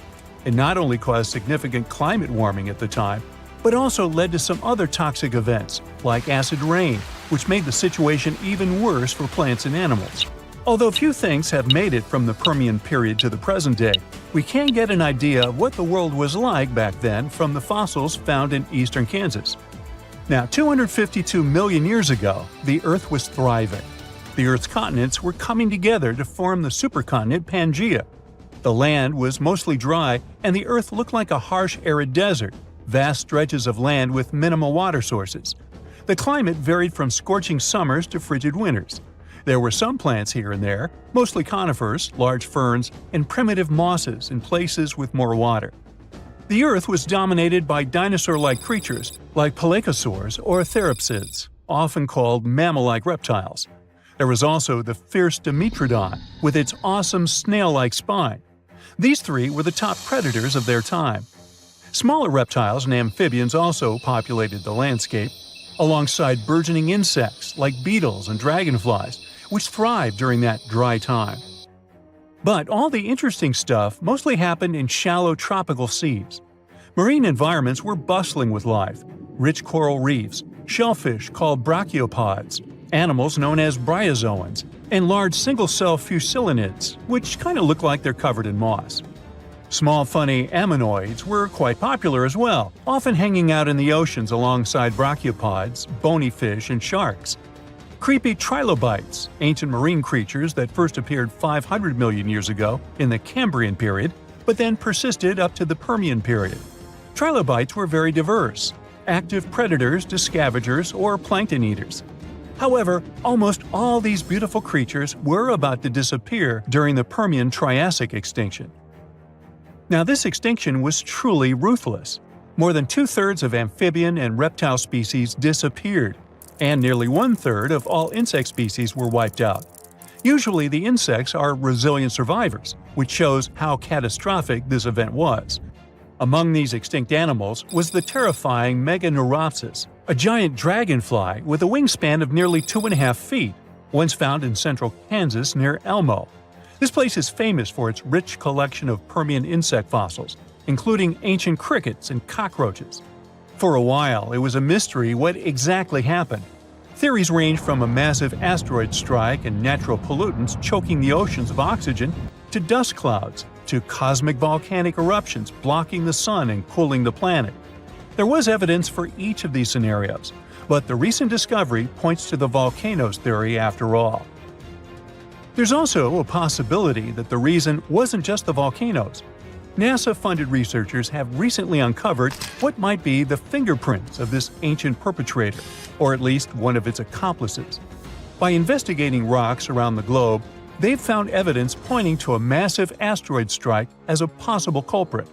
They found unusual molecules shaped like soccer balls, known as fullerenes. These molecules contain rare gases that usually come from space. This suggests that an enormous space rock, perhaps as large as Mount Everest, crashed into the Earth, contributing to extinction. There seems like there might have been a series of catastrophic events. The volcanoes were spewing vast quantities of lava and gas that altered the climate, Pangea was forming and disrupting weather and ocean patterns, and an asteroid decided to join in as the cherry on top. Lucky for us, nature is super persistent and always finds its way to be reborn. This just proves how resilient the Earth is. Now, what's interesting is this wasn't the only time that happened. The late Devonian extinction, which happened around 360 million years ago, is also tied to volcanic activity. Volcanic eruptions and the proliferation of land plants could have altered the nutrients flowing into the oceans. The Triassic-Jurassic extinction, which happened around 200 million years ago, a bit before the dinosaurs, might have also been a result of a volcanoes plus asteroid impact combo. And finally, about 66 million years ago, the last dramatic shift happened on Earth. Our planet went from the age of dinosaurs to the age of mammals. This momentous change is known as the KPG extinction. Just like the Permian extinction, it was a sudden event that ushered in new forms of life. And, once again, there are two major theories about what happened. The most popular theory tells us that the dinosaurs disappeared because of a massive asteroid. The Chicxulub meteorite smashed into present-day southern Mexico, creating the Chicxulub crater. The meteor was about 6 miles wide and hurtling towards Earth at incredible speeds. The impact was so powerful that it vaporized everything nearby instantly and released more energy than any other event in a billion years. The aftermath was catastrophic. Earthquakes shook the continents, and the ground itself heaved like a stormy sea. As the dust thrown up by the asteroid settled, it fell back to Earth like rain, heating up the atmosphere so much that forests worldwide burst into flames. Not far behind was a gigantic tsunami, stirred up by the ocean floor's upheaval, which swamped coastlines near the Gulf of Mexico. Not all dinosaurs perished immediately. In places like New Zealand, some dinosaur populations survived initially. However, a dark, ash-filled sky eventually covered the globe, blocking out the sun and plunging the world into cold and darkness. The long-term effect of the asteroid is what really sealed the fate for dinosaurs. Without sunlight, the food chain collapsed rapidly. Herbivores slowly disappeared, followed by the carnivores that depended on them, and the ash settling back to the Earth exacerbated the environmental upheaval, with fluctuating temperatures making survival tough. But there's another theory that says that, like with the Permian extinction, the asteroid was just the cherry on top. The dinosaur extinction was inevitable because of the volcanoes. Around 1 million years before the dinosaurs' demise, massive volcanic activity began under where India is today. This event created the Deccan Traps, a vast plateau formed from layers of lava that covered an area as large as France. For hundreds of thousands of years, these volcanoes spewed sulfur dioxide and carbon dioxide into the atmosphere. This turned the skies dark and the rain acidic, poisoning food sources and turning oceans into toxic baths. These changes were gradual but relentless, stressing ecosystems, breaking food chains, and leading to a slow but steady decline in many species, including the dinosaurs. Although it's not certain which theory is true, scientists now think that both were equally to blame. Maybe one day we'll have a clear picture of how the reign of the dinosaurs came to such an abrupt end.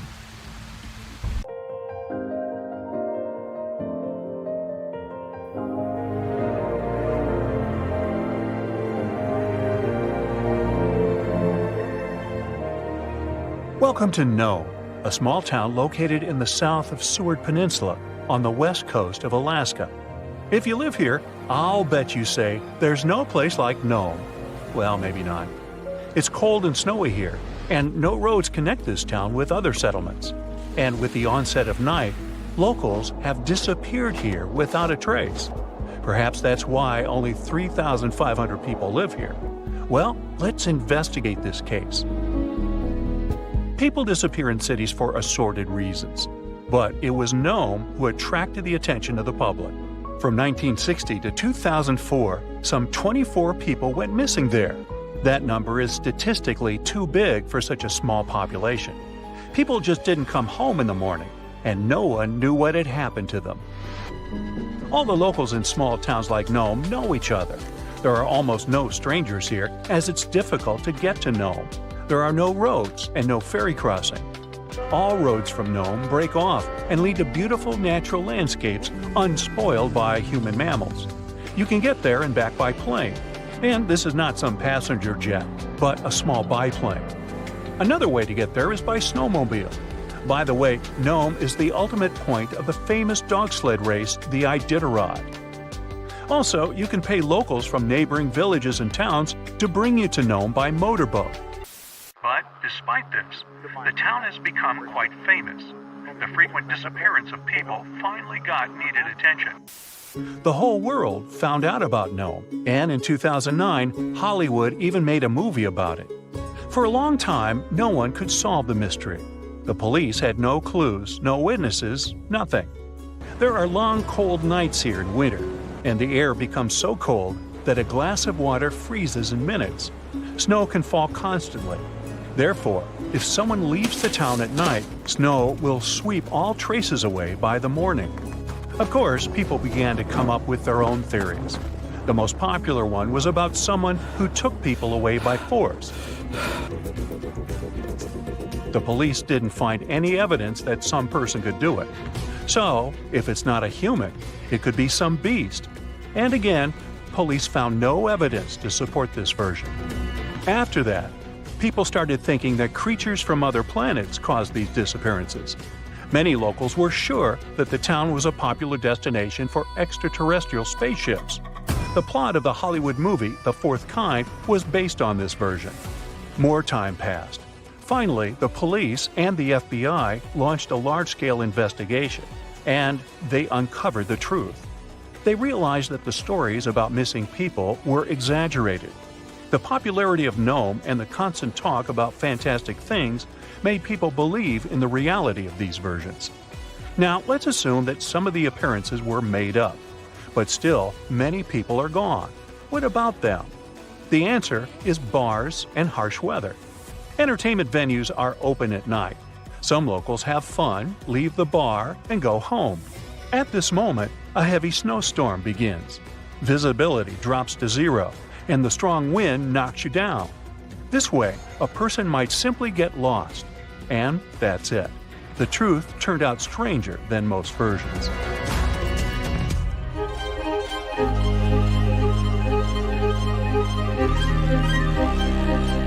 The Bermuda Triangle is a big area in the Atlantic Ocean, so the disappearance of ships and planes there seems not so surprising.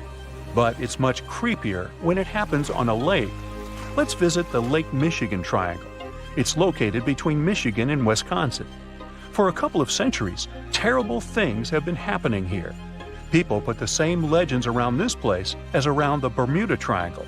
They reported unexplained phenomena and saw flying objects above the lake's surface. Some believe that the triangle is a time portal. Of course, no theories have been confirmed, but strange cases have occurred on the triangle territory. One happened in 1950, when a Northwest Airlines plane with 108 passengers disappeared without a trace during a flight over the lake. Police officers saw a red light over the lake 2 hours after the plane's last communication. The aircraft probably crashed, but rescuers didn't find any passengers or wreckage. All that's left was just an oil stain on the water. Many ships and boats disappeared there, but one of the strangest cases occurred on April 28, 1937. It was midnight. One ship was sailing through this lake. Captain George Donner went to sleep in his cabin after a hard day's work. 3 hours later, the vessel was approaching the port. One of the crew members went to the captain's cabin to wake him up. The door was locked from the inside. The assistant knocked, but no one answered. When he suspected that something had happened to the captain, the assistant unlocked the door. He got into the cabin, but there was no captain there. He seemed to have disappeared into thin air. The crew couldn't find him.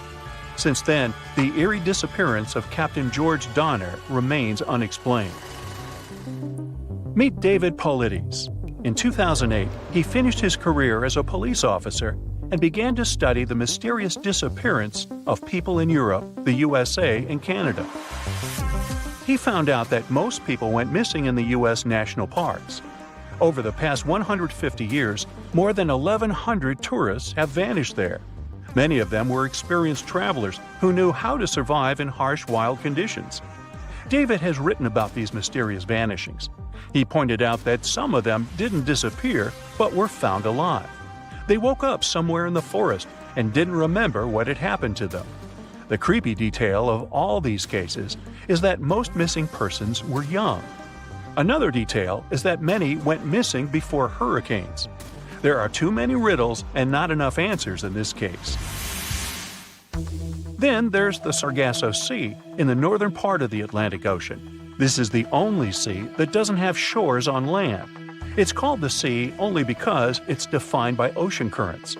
Also, golden brown algae grow in this area's bottom, making it seem like an orange spot in the middle of the endless ocean. The Sargasso Sea became famous because, in the 19th century, one of the most famous phantom ships in history sailed here. In 1872, a brigantine sailed through the Sargasso Sea. Its captain spotted another ship a few miles away. He lit a signal fire, but received no response. Then the captain decided to sail closer to find out what had happened. On the hull of the mysterious ship was the name Mary Celeste. The captain of the brigantine and several crew members went on board. They walked around the deck and looked into the cabins and the hold. Everything was in place, but there were no people. The cargo and barrels remained untouched, so pirates didn't attack the vessel. The only damaged thing on the ship were the sails. They were torn to shreds. All documents except the logbook were missing from the navigator's cabin. The last logbook entry was added on November 24, 1872. The crew of the ship was never found, and this was one of many cases. In the 20th century, from the 60s to the 80s, there were many reports of empty boats and yachts floating on the sea. Also, some entire ships disappeared without a trace. All these cases still remain a mystery. According to one version, the four-sided current forms water funnels. Whirlpools can quickly pull a ship into the depths of the sea. This explains the disappearance of boats. But what about cases when the vessel is still on the water without a crew? Sometimes these whirlpools can create wind vortices. They're like little tornadoes. What if these whirlwinds are powerful enough to throw people overboard and tear the sails? Yeah, the theory seems too fantastic. So, what do you think happened? Today, I'm going to tell you about creatures that had unique features which allowed them to grow to incredible sizes. They were some of the most impressive animals to have ever existed on our planet. The Argentinosaurus is a genus of sauropod dinosaurs that lived approximately 97 million years ago in what is now South America.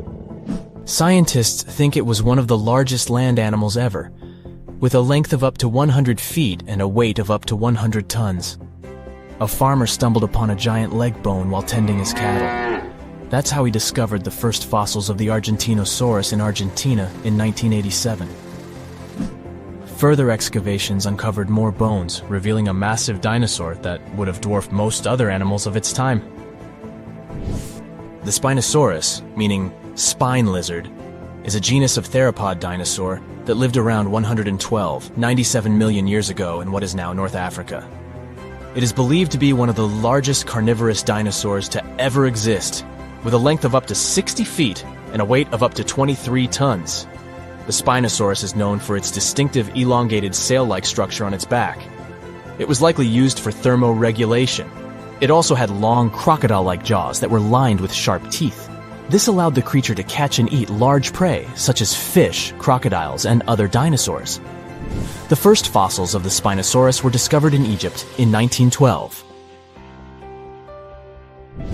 The sperm whale, Physeter macrocephalus, is a species of toothed whale that is the largest toothed predator on Earth. It also has the largest brain of any animal species. It is found in oceans all over the world and can dive to depths of up to 7,000 feet in search of food. You can easily recognize sperm whales by their massive, block-shaped heads, which can measure up to 1/3 of their total body length. They have dark brown or grayish-blue skin and a distinctive wrinkled appearance. The Titanoboa is an extinct genus of a giant snake that lived approximately 58 million years ago. It is considered to be the largest known snake ever. It could grow up to 42 feet and weighed around 2,500 pounds. The first fossils of the Titanoboa were discovered in a coal mine in Colombia in 2004. This discovery meant a lot because it provided insights into the size and behavior of snakes during the Paleocene era, as well as the overall climate and ecosystem of the time. The blue whale, Balænoptera musculus, is the largest animal on Earth, measuring up to 100 feet in length and weighing as much as 200 tons. These marine mammals are found in oceans all over the world and can live up to 90 years. Blue whales have a long, streamlined body that is usually blue-gray in color with mottled patterns. They have a small dorsal fin and 2 pectoral fins that are about 1/3 the length of their body. Blue whales feed on tiny shrimp-like creatures called krill, and they eat a lot. A single adult blue whale can eat up to 8,000 pounds of krill in a day. The Leadsichthus is an extinct genus of large, bony fish that lived during the Jurassic period, approximately 155 million years ago. It is believed to be one of the largest fish that have ever lived. Some estimates suggest that it could grow up to 55 feet in length. The first fossils of Leadsichthus were discovered in England in the 19th century, and more recent discoveries have been made in other parts of Europe, South America, and Africa. Despite its enormous size, the Leadsichthus was a filter feeder, similar to modern-day whale sharks, and likely fed on plankton and other small organisms. The creature did it by simply swimming with its enormous mouth open, filtering water through its gills. The Pterodostro is an extinct species of flamingo-like birds that lived approximately 35 million years ago. They were relatively small birds with a wingspan of about 2-3 feet. And they were known for their distinctive long, narrow beaks equipped with comb-like structures used for filter feeding. The Pterodostro lived in shallow bodies of water, like lakes and lagoons, and mostly fed on small crustaceans and other tiny organisms. The animal filtered them from the water using the comb-like structures on the inside of its beak while swimming through the water. The African elephant is the largest land animal on Earth, and one of the most recognizable ones. There are 2 species of the African elephant, the savanna elephant, Loxodonta africana, and the forest elephant, Loxodonta cyclotis. You can see them in various parts of sub-Saharan Africa. These creatures can be identified by their large size, gray skin, and long trunks. African elephants can grow up to 13 feet tall and weigh up to 14,000 pounds, depending on the species and gender. A bright flash on your left. Boom! Where did that lightning come from? Your plane shakes, your instruments stop working. A minute ago, the sky was clear and blue. Now, it's pitch black. Your senses go haywire. You don't understand which way is up or down. It's a strange feeling. You're beyond time and space. Lightning flashes from all directions. Clouds envelop your plane and swirl it into a vortex. You grip the controls and repeat to yourself, "I'll get out of this. I'll get out." Through the dark and thick clouds, you see a ray of light. It's your only chance. Your plane flies toward the light like a moth to a flame, and whoosh! You break out of the terrible whirlwind. Your instruments are back to normal. The plane's no longer shaking. You're safe. That's how pilots who faced the Bermuda Triangle anomaly describe their experiences. Well, at least on TV shows.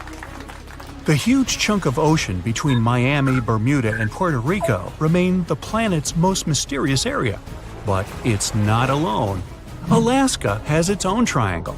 Since the late 80s, 16,000 people have disappeared there.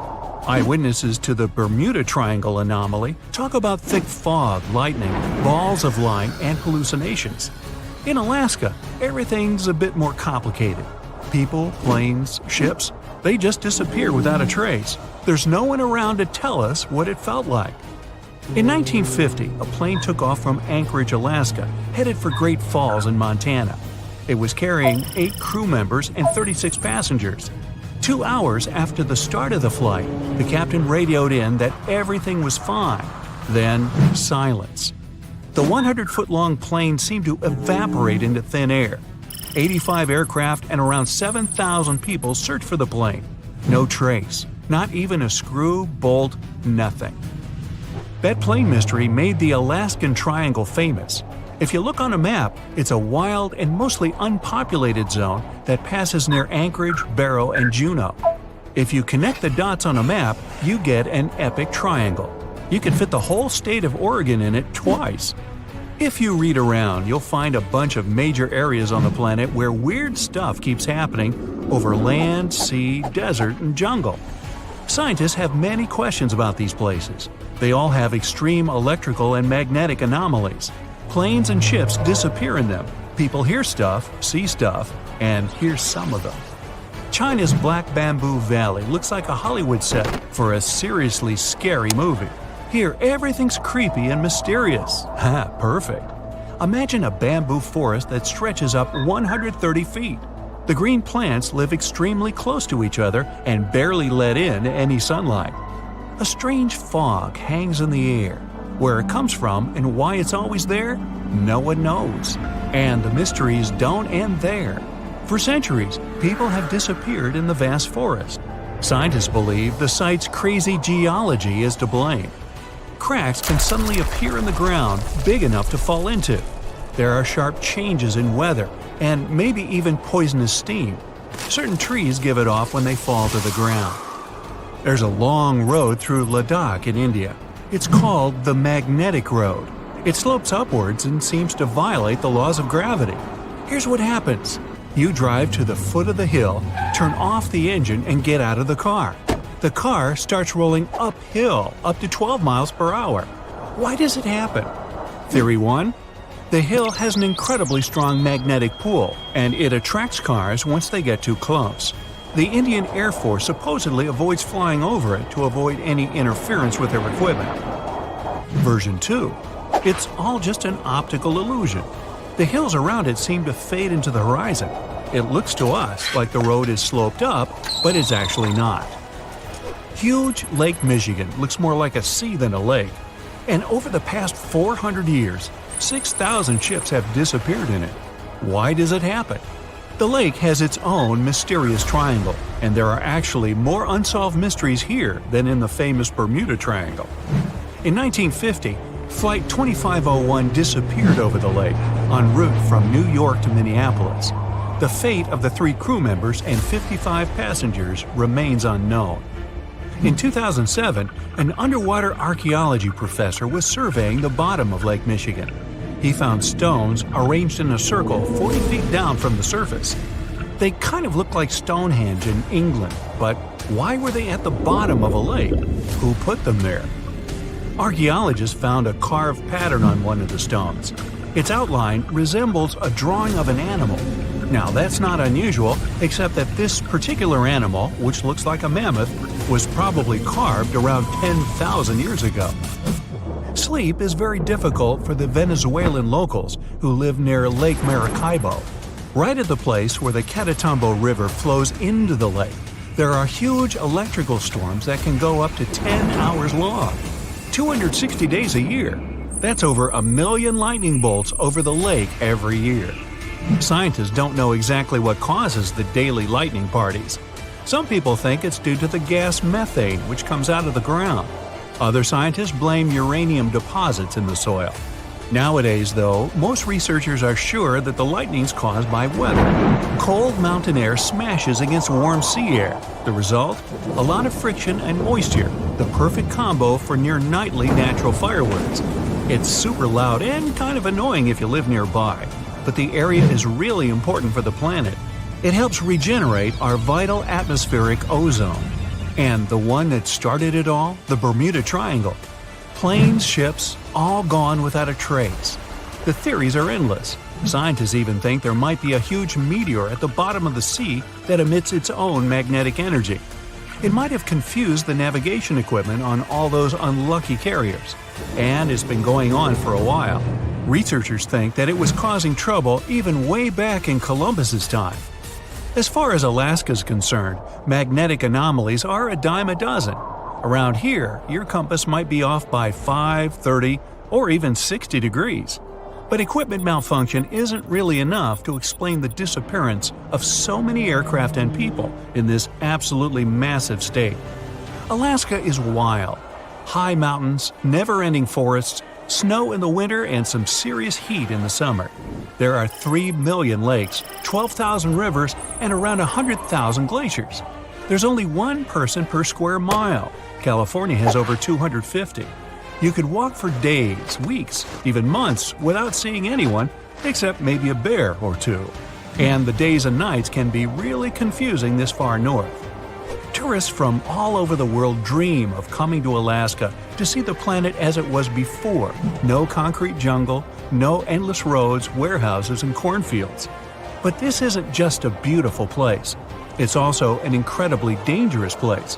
You can get lost in the forest, run out of food, get soaked to the bone, lose your compass or GPS. In the harsh conditions of Alaska, danger's always just around the corner. Most vacationers just aren't prepared for that. 80% of the state's communities aren't connected to the road system. Back in the Wild West, horses carried people, products, and information. In Alaska, it's all about planes. Alaska has 9,000 aircraft and 8,000 pilots, and counting. That's more than 1 out of every 100 Alaskans. Sudden weather changes, frequent and wild rain, snowstorms, and fog. Not a great recipe for a smooth flight. The wings on Alaskan plains can get covered with ice. The fog can hide the snowy mountaintops, and strong gusts of wind can knock a tiny plane way off course. That's what those pilots have to deal with every time they take off. So, that plane that disappeared? Investigators believe that the Douglas C-54 Skymaster disappeared due to bad weather, and any debris was covered with snow or fell into a lake. 5% of Alaska is covered in glaciers, and there are loads of cracks in them, some big enough to fit a person, a few people, or even a whole airplane. You're on a ship when you notice some water foaming nearby. It looks as if a huge vessel just sunk there, but you don't see any debris. Steam is rising over the water, and large bubbles appear on the surface. In a couple of minutes, you see a small piece of land appear right in front of your eyes. It's releasing flames and lava. Millions of gallons of water evaporate in the mouth of the volcano. Frightened, you get away from this place. For the next 3 years, the small island covered with volcanoes will slowly be emerging from the water. Every day, it'll erupt and fill the sky with black ash. When the ash settles, it'll get mixed with the water and form the shore. This eruption lasted 3 years, and finally, by 1967, the island of Surtsey on the southern coast of Iceland was fully formed. Surtsey is one of the few islands that have emerged from the depths to the surface of the sea. But it's almost impossible to get here. The island has a unique ecological system. and scientists want to find out how it's going to develop without human influence. Only a few people from all over the world have permission to walk around on the island. For many decades, people's minds have been occupied with the mystery of Easter Island, a remote piece of volcanic soil far away in the Pacific Ocean. But our planet hosts thousands of such lonely islands. What is so peculiar about this one?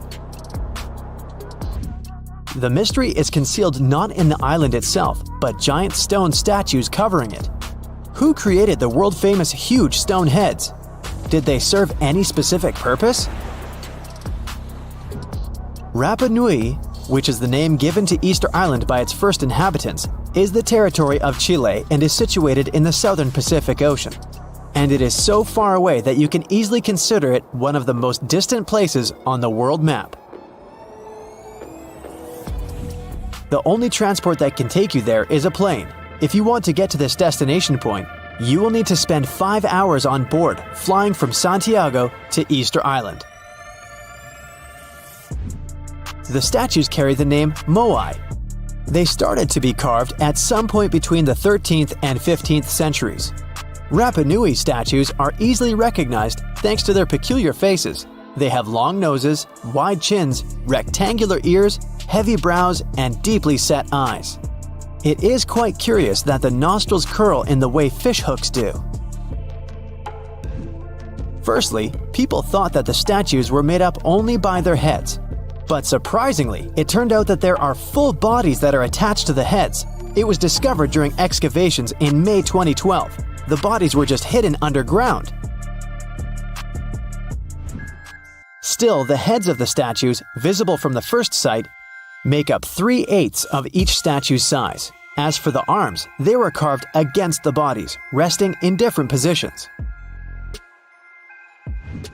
Most statues, 834 out of 887, were carved from the material called tuff, which is, in fact, compressed volcanic ash.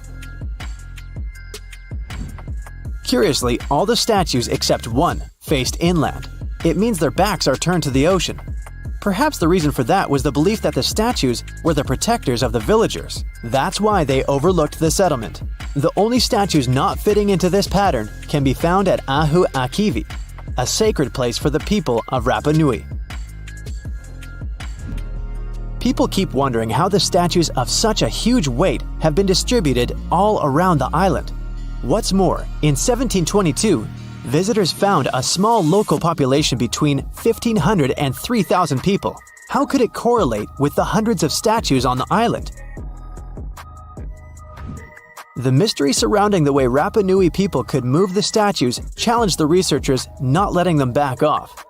In the 1980s, some of them decided to recreate a statue and check the possibility of moving it around.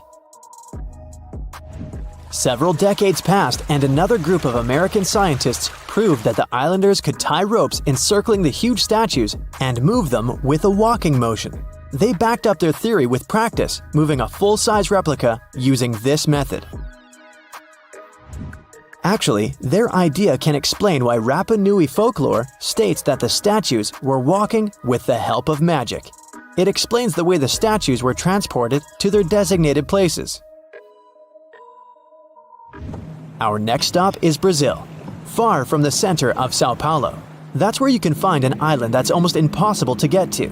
But if you succeed, you're unlikely to leave it. It's called Snake Island.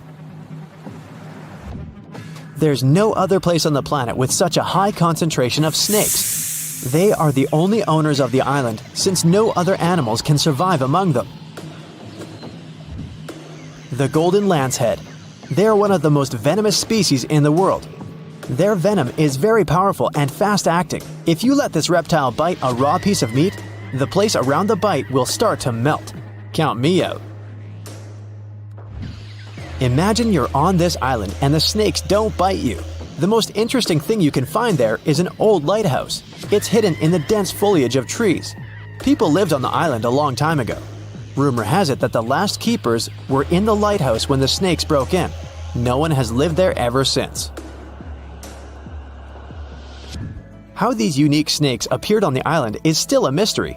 The most popular legend claims that a pirate came there a long time ago. He hid a treasure somewhere on the island. Then, he left the snakes in the spot where the chest was hidden. The pirate hoped the reptiles would scare people away from his gold coins and jewelry. Since then, a few snakes have managed to increase their population thousands of times. And some of them, reportedly, are wearing jewelry. No, not really. Even if you wanted to get to the island for some reason, the patrol services would stop you. Only a few people in special protective suits can get there to conduct scientific research. Susie gets here on a small boat. As soon as she steps on the ground, she turns on the live broadcast on her phone. She records dolls hanging on trees all over the island. They have different clothes, different sizes, and faces. There are about a dozen creepy toys on every tree. Rain and hot sun deform the toys' faces. They are covered with moss and greenery and have taken eerily scary forms. There are rumors they come to life at night. Wanna check? One of the subscribers writes, "No problem," Susie agrees. The sun is going down below the horizon. Darkness falls on the forest. Susie is wandering among the trees. The moon lights her way. She makes a fire to get warm. At this moment, she hears a strange sound. She notices some movement out of the corner of her eye. The phone turns off. Susie looks up and sees one of the dolls, lit up by the flames, is turning its head in her direction. Susie screams and runs away from this place. Of course, the doll didn't move. You can notice a little bird sitting behind the toy's head. A few days later, Susie found out that one of the Mexico City locals had moved to the island in the 50s and filled it with toys. He collected dolls from landfills and canals around the island. He spent several days decorating every tree. In the beginning, it looked strange and exciting for tourists. Then, as the dolls began to age and rot, this place became more attractive for people. There are several legends about the reasons for his obsession. Okay, Susie's had enough of these mysteries and creepy places. Now she wants to admire something majestic that was created by nature. She arrives in California's Sequoia National Park, where the most giant trees in the world grow. She's looking with an open mouth at the biggest tree in the world, a giant sequoia. Its name is General Sherman, and it's about 2,000 years old. The volume of this tree is almost half the size of an Olympic swimming pool. Despite its age, it's not the oldest one. There are redwoods in the park that appeared 3,000 years ago. And the tallest tree in the world grows here, in California. It's a redwood that belongs to the sequoia family. It's called Hyperion. This is 1/3 of the Eiffel Tower's height. Just imagine what kind of view you can see from the tree's top. Now Susie is on the island of Madagascar. She's going to see unique baobab trees. They look like something has ripped them out of the ground, turned them upside down, and shoved them back in. Baobabs are some of the most beautiful trees in the world. Most of them are here in the Alley of Baobabs, but you can also find them in Australia and South Africa. Their tree trunks resemble sponges. They expand and absorb moisture during the rainy season. Elephants like to drink it. They tear off and chew the trunk's parts to quench their thirst. At night, flowers bloom on the baobabs. They smell like sour milk and attract bats. But the most interesting thing is that the baobab doesn't dry out and doesn't fall like other trees after the end of its life. It crumbles, settles, and leaves a pile of pieces on the ground. Your heart is racing. You're running for your life from one of the biggest creatures you've ever seen. A giant reptile on 2 legs, sprinting right behind you. You hear the sound of a raging river next to you, but decide not to jump in. Thick leaves and bushes keep blocking your path, and you keep getting stuck in the mud. Everything around you is out to get you, and there's nowhere to hide. You spot a hollowed-out tree trunk and crawl inside. Whatever's out there is getting closer and closer. You hear deep guttural breathing and huge stomping. It's getting closer. You see a large tail from a crack in the tree trunk, swinging and knocking down bushes and small trees. Whatever it is, it's sniffing you out like those dogs at the airport. And right next to your face are giant bugs the size of a house cat. Perfect. You've always been scared to even look at crawly little things, but this one's so close and so big, you can actually see its facial features. It's looking at you like you're the alien. You want to scream, but can't. Then, out of the darkness, more bugs. They're curious things, flicking their antennas all over your body. Okay, this is too much. A bug is one thing, but now, a giant centipede thing is crawling your way. Its fangs are the size of your thumb. You dart out of the tree trunk and come face to face with a giant monster. It stops and stares at you, knowing you have no place to go. Claws and teeth the size of bowling pins. That's enough to keep you up at night. It's getting ready to charge right at you. Welcome to the most dangerous period and area in history for a human, the mid-Cretaceous Sahara. This place was thriving around 100 million years ago in what would now be North Africa.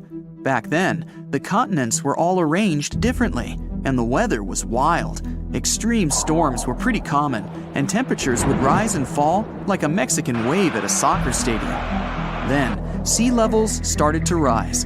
Water flooded the Kem region, an area between modern-day Algeria and Morocco. Over the next millions of years, asteroids, volcanic eruptions, and other natural disasters wiped out everything else. Bye-bye, dinosaurs. Thanks for playing. You probably think of the Sahara as one of the most inhospitable places on Earth, but back when it had trees and rivers, it was even more dangerous. The famous River of Giants was a huge river system that stretched from modern-day Egypt all the way to Morocco. The land was flat and not much vegetation grew there, but it was enough for life to exist. Frightening, scary life. That creature you're staring at, it's a giant, scary-looking theropod, and it's out to get you. Imagine a T-Rex-like dinosaur that's more than 32 feet tall and has an epic jawline. Scary stuff. They were the top dogs in the food chain back then. And that's why this place and period in history was so unique. The entire area had an incredible imbalance between hungry dinos and poor little dino snacks. There wasn't enough food to go around. Scientists were never able to find much evidence of herbivores. That means it might have been a royal rumble of carnivorous creatures waiting to pounce on each other at any moment. So, after a while of having a stare-down contest with a giant theropod, a shadow creeps up on you from behind. You're too scared to turn around, but the growling is louder than anything you've ever heard.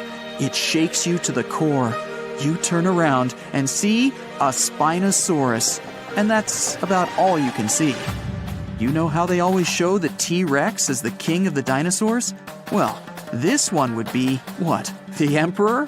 It stands about 50 feet tall and has a sail of scales on its back, the size of a regular human. Then add in a crocodile-style snout with razor-sharp teeth and some short, powerful legs. Its diet mainly consists of river fish, but it's looking at you like you're a delicious fish taco.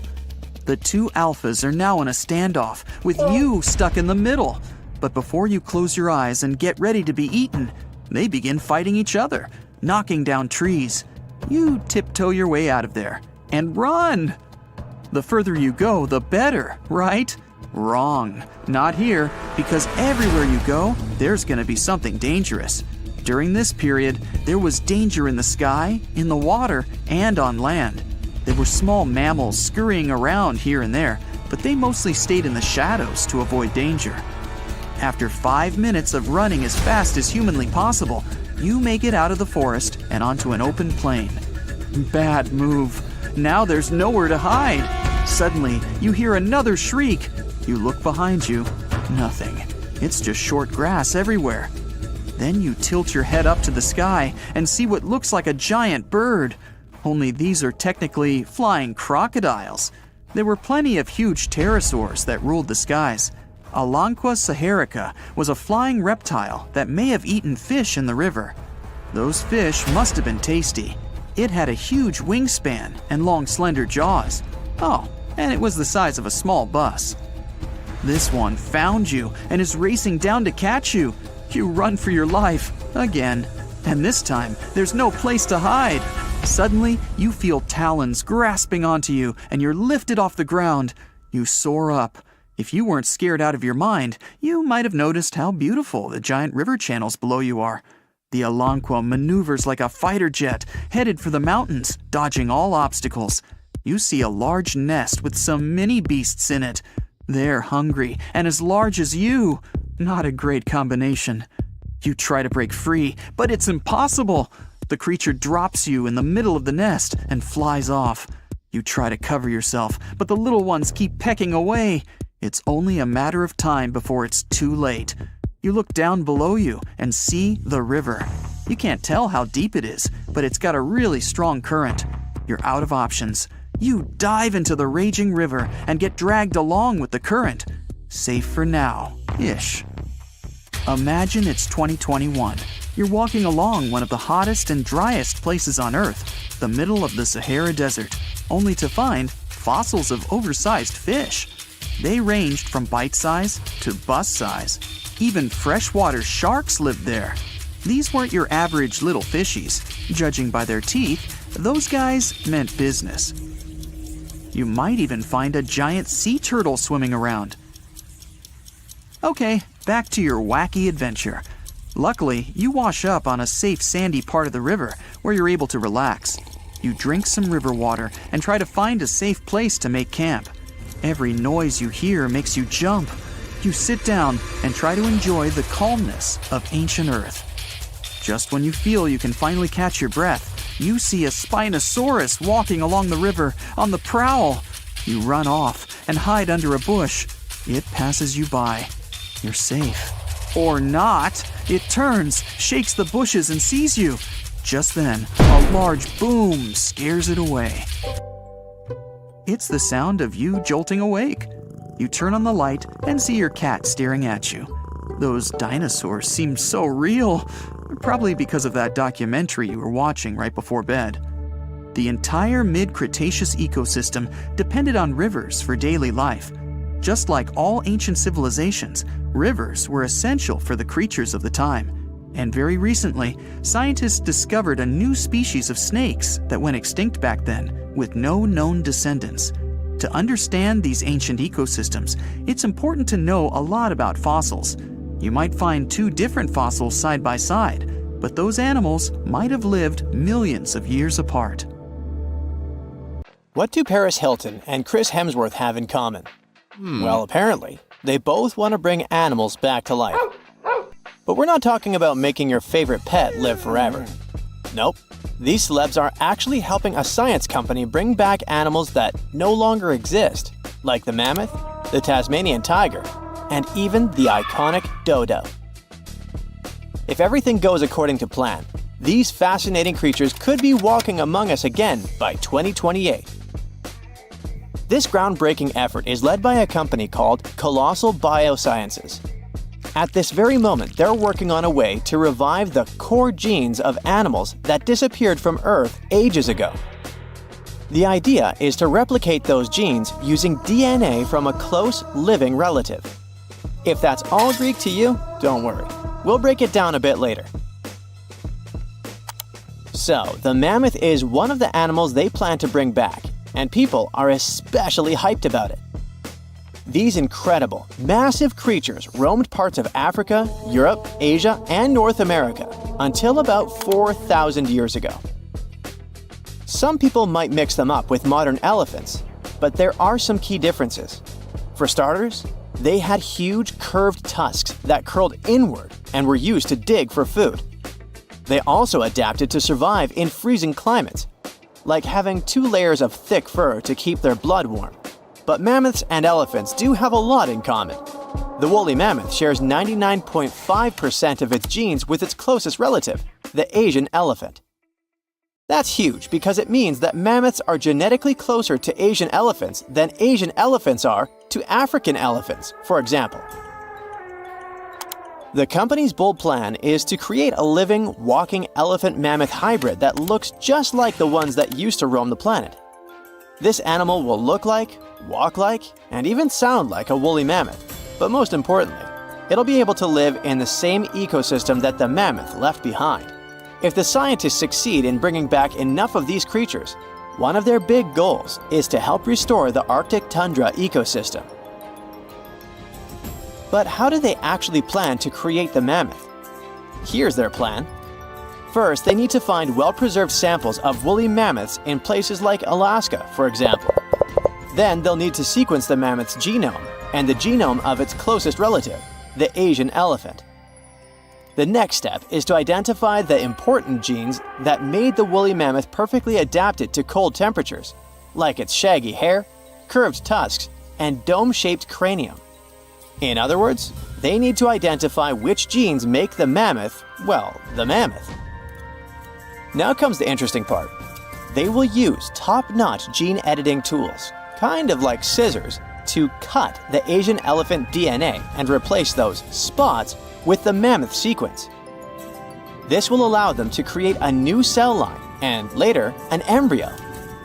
This embryo will grow inside a healthy female Asian elephant, who will be the surrogate. And just like that, a new, cold-adapted elephant will be born. Or at least, that's what scientists hope. Specialists predict that this Mammoth 2.0 could be on Earth as early as 2028. The reason it will take a while is that their gestation period is around 22 months. But if that deadline feels too far for you, there is actually a chance we could get a surprise a lot sooner. That's because some of the other animals they plan to revive have a much shorter gestation period, like Australia's thylacine, also known as the Tasmanian tiger. The company is also doing whatever it takes to give this animal a second shot at life. And the good news is that the process seems to be well advanced. Recently, the group announced that the Tasmanian tiger's genome is about 99% complete. This animal was native to the Australian mainland and the islands of Tasmania and New Guinea. A big part of the Tasmanian tiger population disappeared over 3,000 years ago. But about 5,000 of them kept roaming around until pretty recently. It's believed that the last thylacine passed away in 1936. To revive the Tasmanian tiger, scientists first need a sample of the ancient animal. So they took RNA molecules from a 110-year-old preserved head that had been kept in ethanol. The team was really lucky because it's rare to find old samples that are so well preserved, allowing scientists to use advanced DNA analysis techniques. And by that, I mean they did a full, complete analysis. By studying RNA samples from important tissue areas like the tongue, nasal cavity, brain, and eyes, experts were able to learn a bunch of interesting things about the Tasmanian tiger. They could figure out how its brain worked, and also what this beast could smell, see, and taste. By the way, these semi-nocturnal animals had a special appetite for small rodents, lizards, and birds. After finding the perfect sample, the process of reviving it will be pretty much the same as with the mammoth, but with an elephant as a DNA donor, of course. In the case of the Tasmanian tiger, its closest living relative is a small marsupial called the fat-tailed dunnart. Even though this animal is small, it is a ferocious carnivore. So experts believe the whole DNA editing process will work just fine with its sequence. Their goal is to turn a fat-tailed dunnart cell into a thylacine cell. To accomplish that, they did more than 300 unique genetic changes into a dunnart cell. So there is no doubt they're pushing all the boundaries to make the dream of reviving animals a reality. This project also plans to revive the iconic dodo. You know, that funny-looking bird from the paradisiacal island of Mauritius in the Indian Ocean? And here, things get a little trickier, since we don't know much about this creature, which has origins that go back about 23 million years. Basically, the only clues we have about what dodos looked like when they were alive come from a handful of drawings, paintings, and written descriptions from the 17th century. But since those pictures are all pretty different from each other, and only a few of them were based on real, live dodos, we're still not 100% sure what they actually looked like. And as for how they behaved, well, we don't know much about that either. That's why reviving this long-absent legend will be super interesting and really enlightening. The sample they used to extract an old dodo genome came from a skull in the collection of the Natural History Museum of Denmark. And the dodo's closest living relative, which will provide the host cells, is the Nicobar pigeon, a gray bird with colorful features found in the Andaman and Nicobar Islands in India. If everything goes smoothly, in a couple of years we might see the fabulous and iconic dodo with our own eyes. Reviving animals might sound impossible, but science and technology together can be a real game changer, not only by protecting today's animals, but also by restoring species that disappeared from the planet long ago. Actually, we've already pulled this off. A wild goat called the bucardo, also known as the Pyrenean ibex, went extinct in the year 2000, but 3 years later, scientists managed to bring it back to life, using a method pretty similar to what we've talked about in this video. It took 57 tries, but one of them finally worked, and a bucardo clone was born. Unfortunately, the animal only lived for 10 minutes. You might think that wasn't a success, but it was actually a huge step forward in the whole animal revival field. Now, specialists can only hope the project to bring back the dodo, the mammoth, and the Tasmanian tiger go a bit better.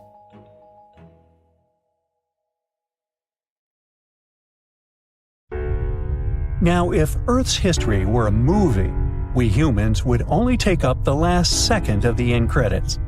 Our planet has been around for about 4.6 billion years, but our human story began about 300,000 years ago in Africa. Now, our ancestors had some wild adventures in nature. They could have run into creatures so big they'd make today's elephants look like puppies. The woolly mammoth is a pretty famous animal, sure. His cousin, though, the Colombian mammoth, not so much. This giant used to roam places from Canada all the way down to Mexico. Unlike the furrier woolly mammoths, which hung out in colder places, these animals had shorter hair, resembling huge elephants. They also had incredibly large tusks, like 12 feet worth of spiraling, sturdy tusks. And they weren't just for show, they came in handy when facing predators. That includes our ancestors. If you think about sloths these days, you're picturing these adorably slow creatures. They couldn't possibly be in your list of most dangerous animals. Well, their grandparents might have. For starters, we call them ground sloths, and they vary a lot in size. Some were as big as rhinos, and others, like the Megatherium, were as colossal as elephants. Imagine seeing a 20-foot-long sloth which doesn't mind chewing on some meat every now and then, at least in theory. Ever heard of Bigfoot? Well, our next animal kind of looks like him, but is a distant cousin to orangutans. Meet Gigantopithecus, the largest primate to ever call our planet its home. Standing tall at 10 feet and weighing more than 600 pounds, these animals were amazing to look at in real life.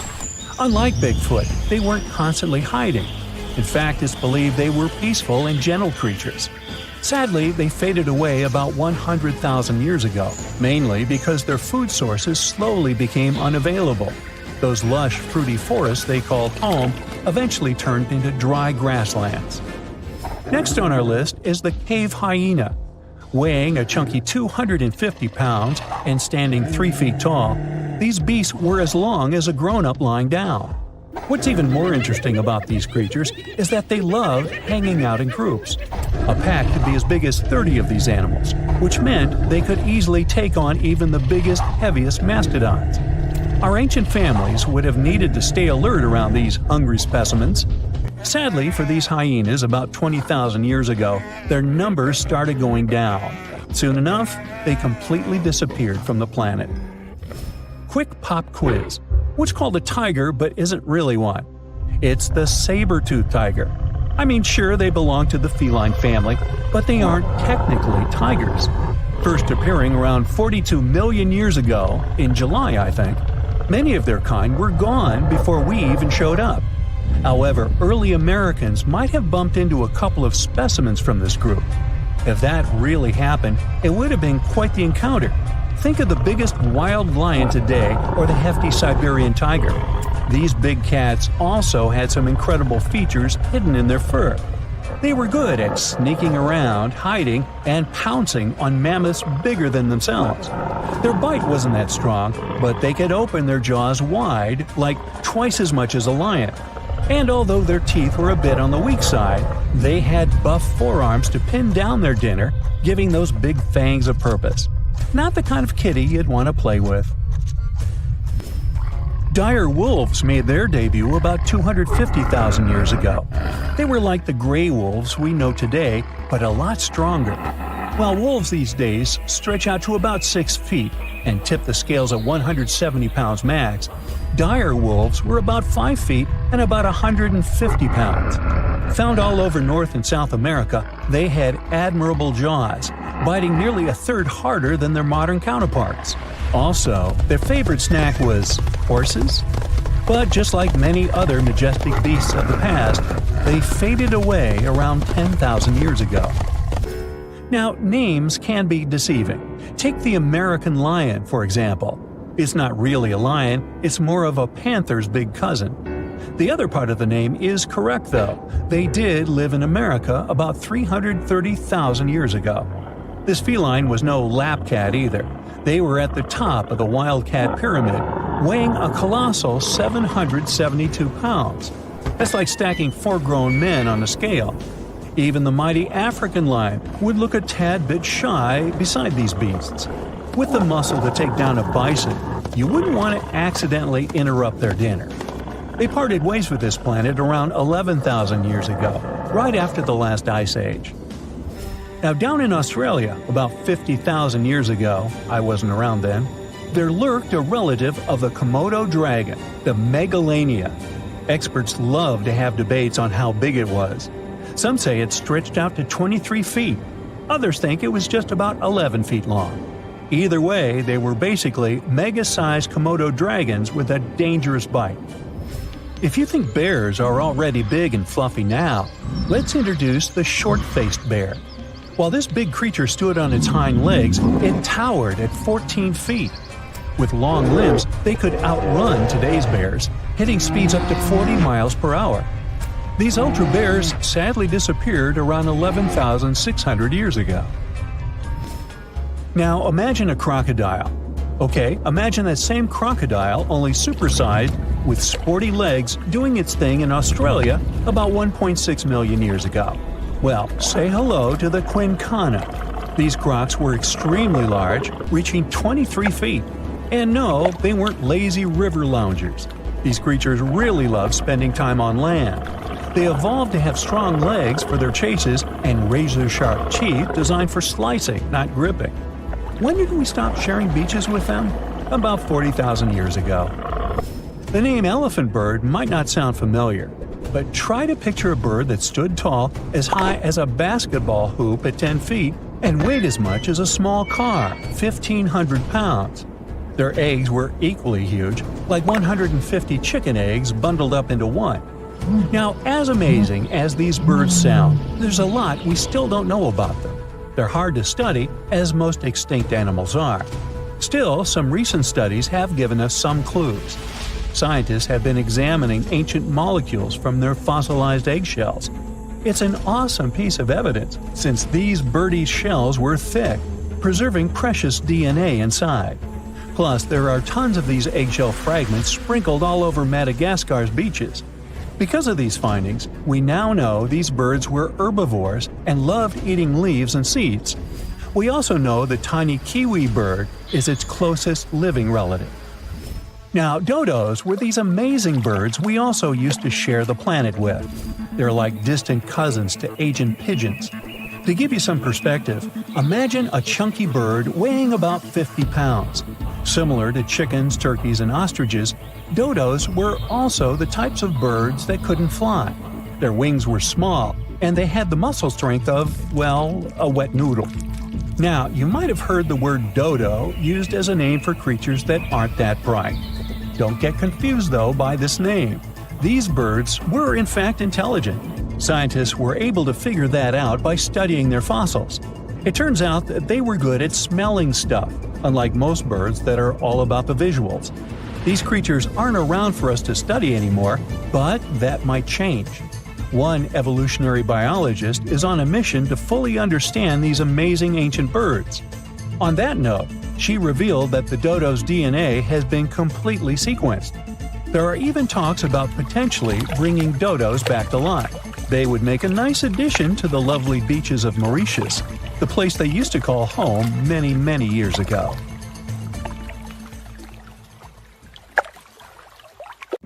You decided to go scuba diving for the first time. The water is clear and the sun is shining on the seabed. You take a few selfies and the fish swimming by when suddenly the ocean goes pitch black. You look up and, oh my, what is that gigantic animal? It's definitely not a shark, not a whale. Is it a turtle? Yup, but fear not, it's not gonna hurt you. If you had lived on this same Earth about 72 million years ago, then maybe this could have really happened to you. Scientists have recently found the fossils of a gigantic marine turtle that could have grown as big as 12 feet. If you don't have any idea of how big that is, let's see some examples. That's the average length of a hippopotamus, 6 golden retrievers, or 2 Michael Jordans stacked on top of each other. The turtle's scientific name is an homage to that old-school sea monster called Leviathan. Maybe you remember this from old-school history lessons. The Leviathan is supposedly a mythical creature that would swallow entire ships or people that were deemed too greedy by the creature. Can you imagine being swallowed by this humongous sea turtle? No, thank you. The fossils of this gigantic creature began to be excavated between 2016 and 2021, all the way in northeastern Spain. The first fossil was located by a hiker in the Spanish Pyrenees, and it was around 8 inches long. The pelvis of this turtle alone measured around 35 inches. It would definitely be one of the biggest turtles today if it hadn't gone extinct. FYI, the largest living sea turtles today can reach up to 6 feet in length, which is already pretty big. Now, how about a gigantic prehistoric scorpion? I bet most people here are not huge fans of these creatures, especially since they're poisonous, which is why the thought of a 9-foot-long aquatic scorpion might be the stuff of nightmares. Let's just say that if they hadn't gone extinct some 400 million years ago, lakes and rivers would be much more dangerous places for humans today. These gigantic insects were considered to be apex predators in their time, hunting everything from fish to other animals, even of their own kind. Yikes! I got goosebumps just imagining these creatures.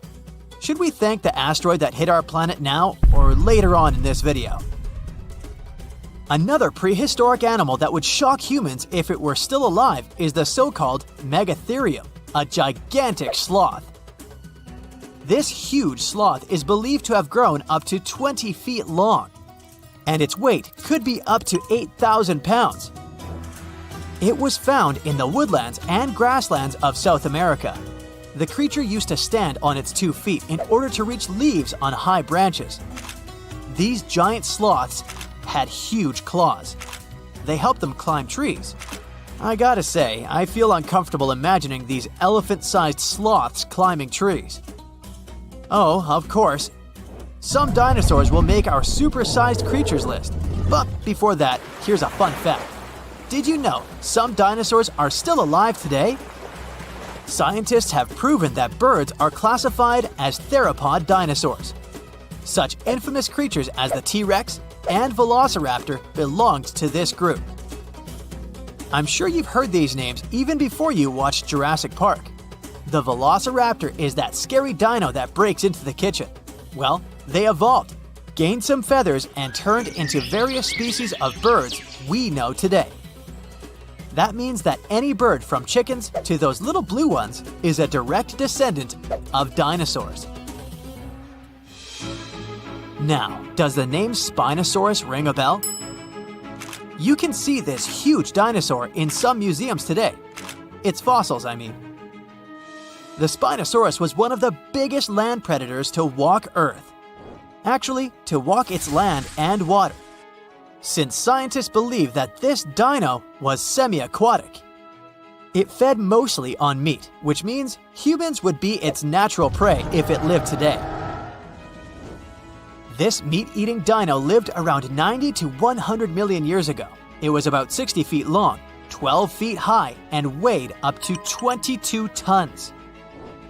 Its head was around the size of 8 bowling balls and was shaped like a crocodile's face. Basically, the Spinosaurus was a big African elephant with the face of a crocodile. Just kidding. But that would look funny though, wouldn't it? A much more attractive dino was this guy. It's considered to be the largest dinosaur that has ever lived on our planet. What made it so big was its extremely long neck and very long tail.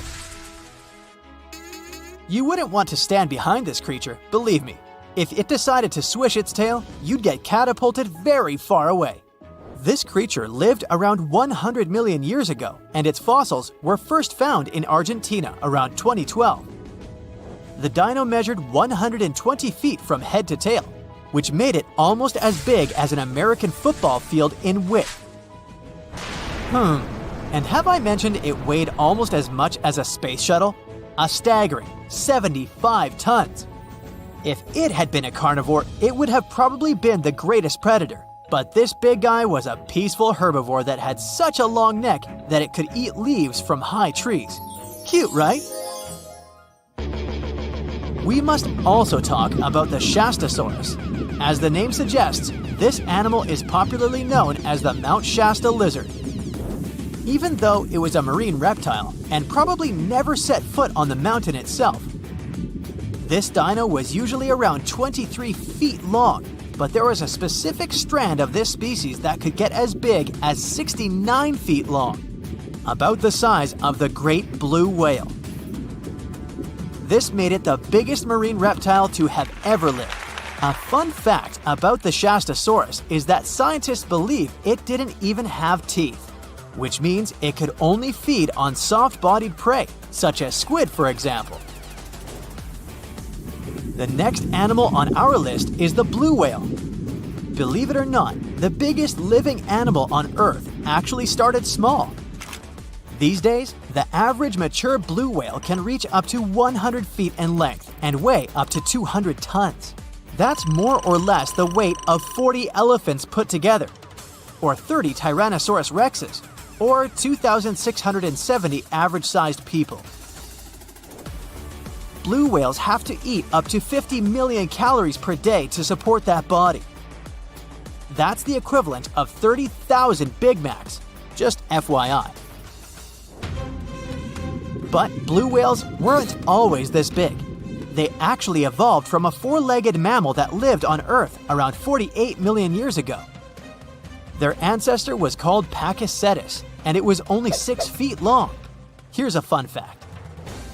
To be able to live in the water as one does today, the blue whale had to go through some intense adaptations. A blue whale can replace up to 80 to 90% of oxygen in its lungs each time it takes a breath. A human replaces only up to 15% for comparison. It allows these animals to dive for up to 1 hour at a time, down to a staggering depth of 330 feet. Elephants were bound to make the list. Elephants are currently the largest land animals on Earth. They can grow to be about 13 feet tall and weigh up to 7 tons. That's pretty small if we compare it to the other animals that once lived on Earth, right? But if we placed a 6-foot-tall human next to an elephant, we'll see it's not at all that small. African elephants are bigger than their close relatives, Asian elephants, and they have a similar lifespan to humans, up to 70 years.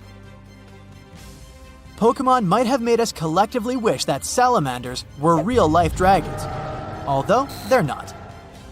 They can still be pretty cool though. There's a giant species of salamander that is known to be the largest living amphibian. They can grow to be as long as a regular-sized human, reaching up to 6 feet. I bet that wouldn't be a pleasant underwater encounter,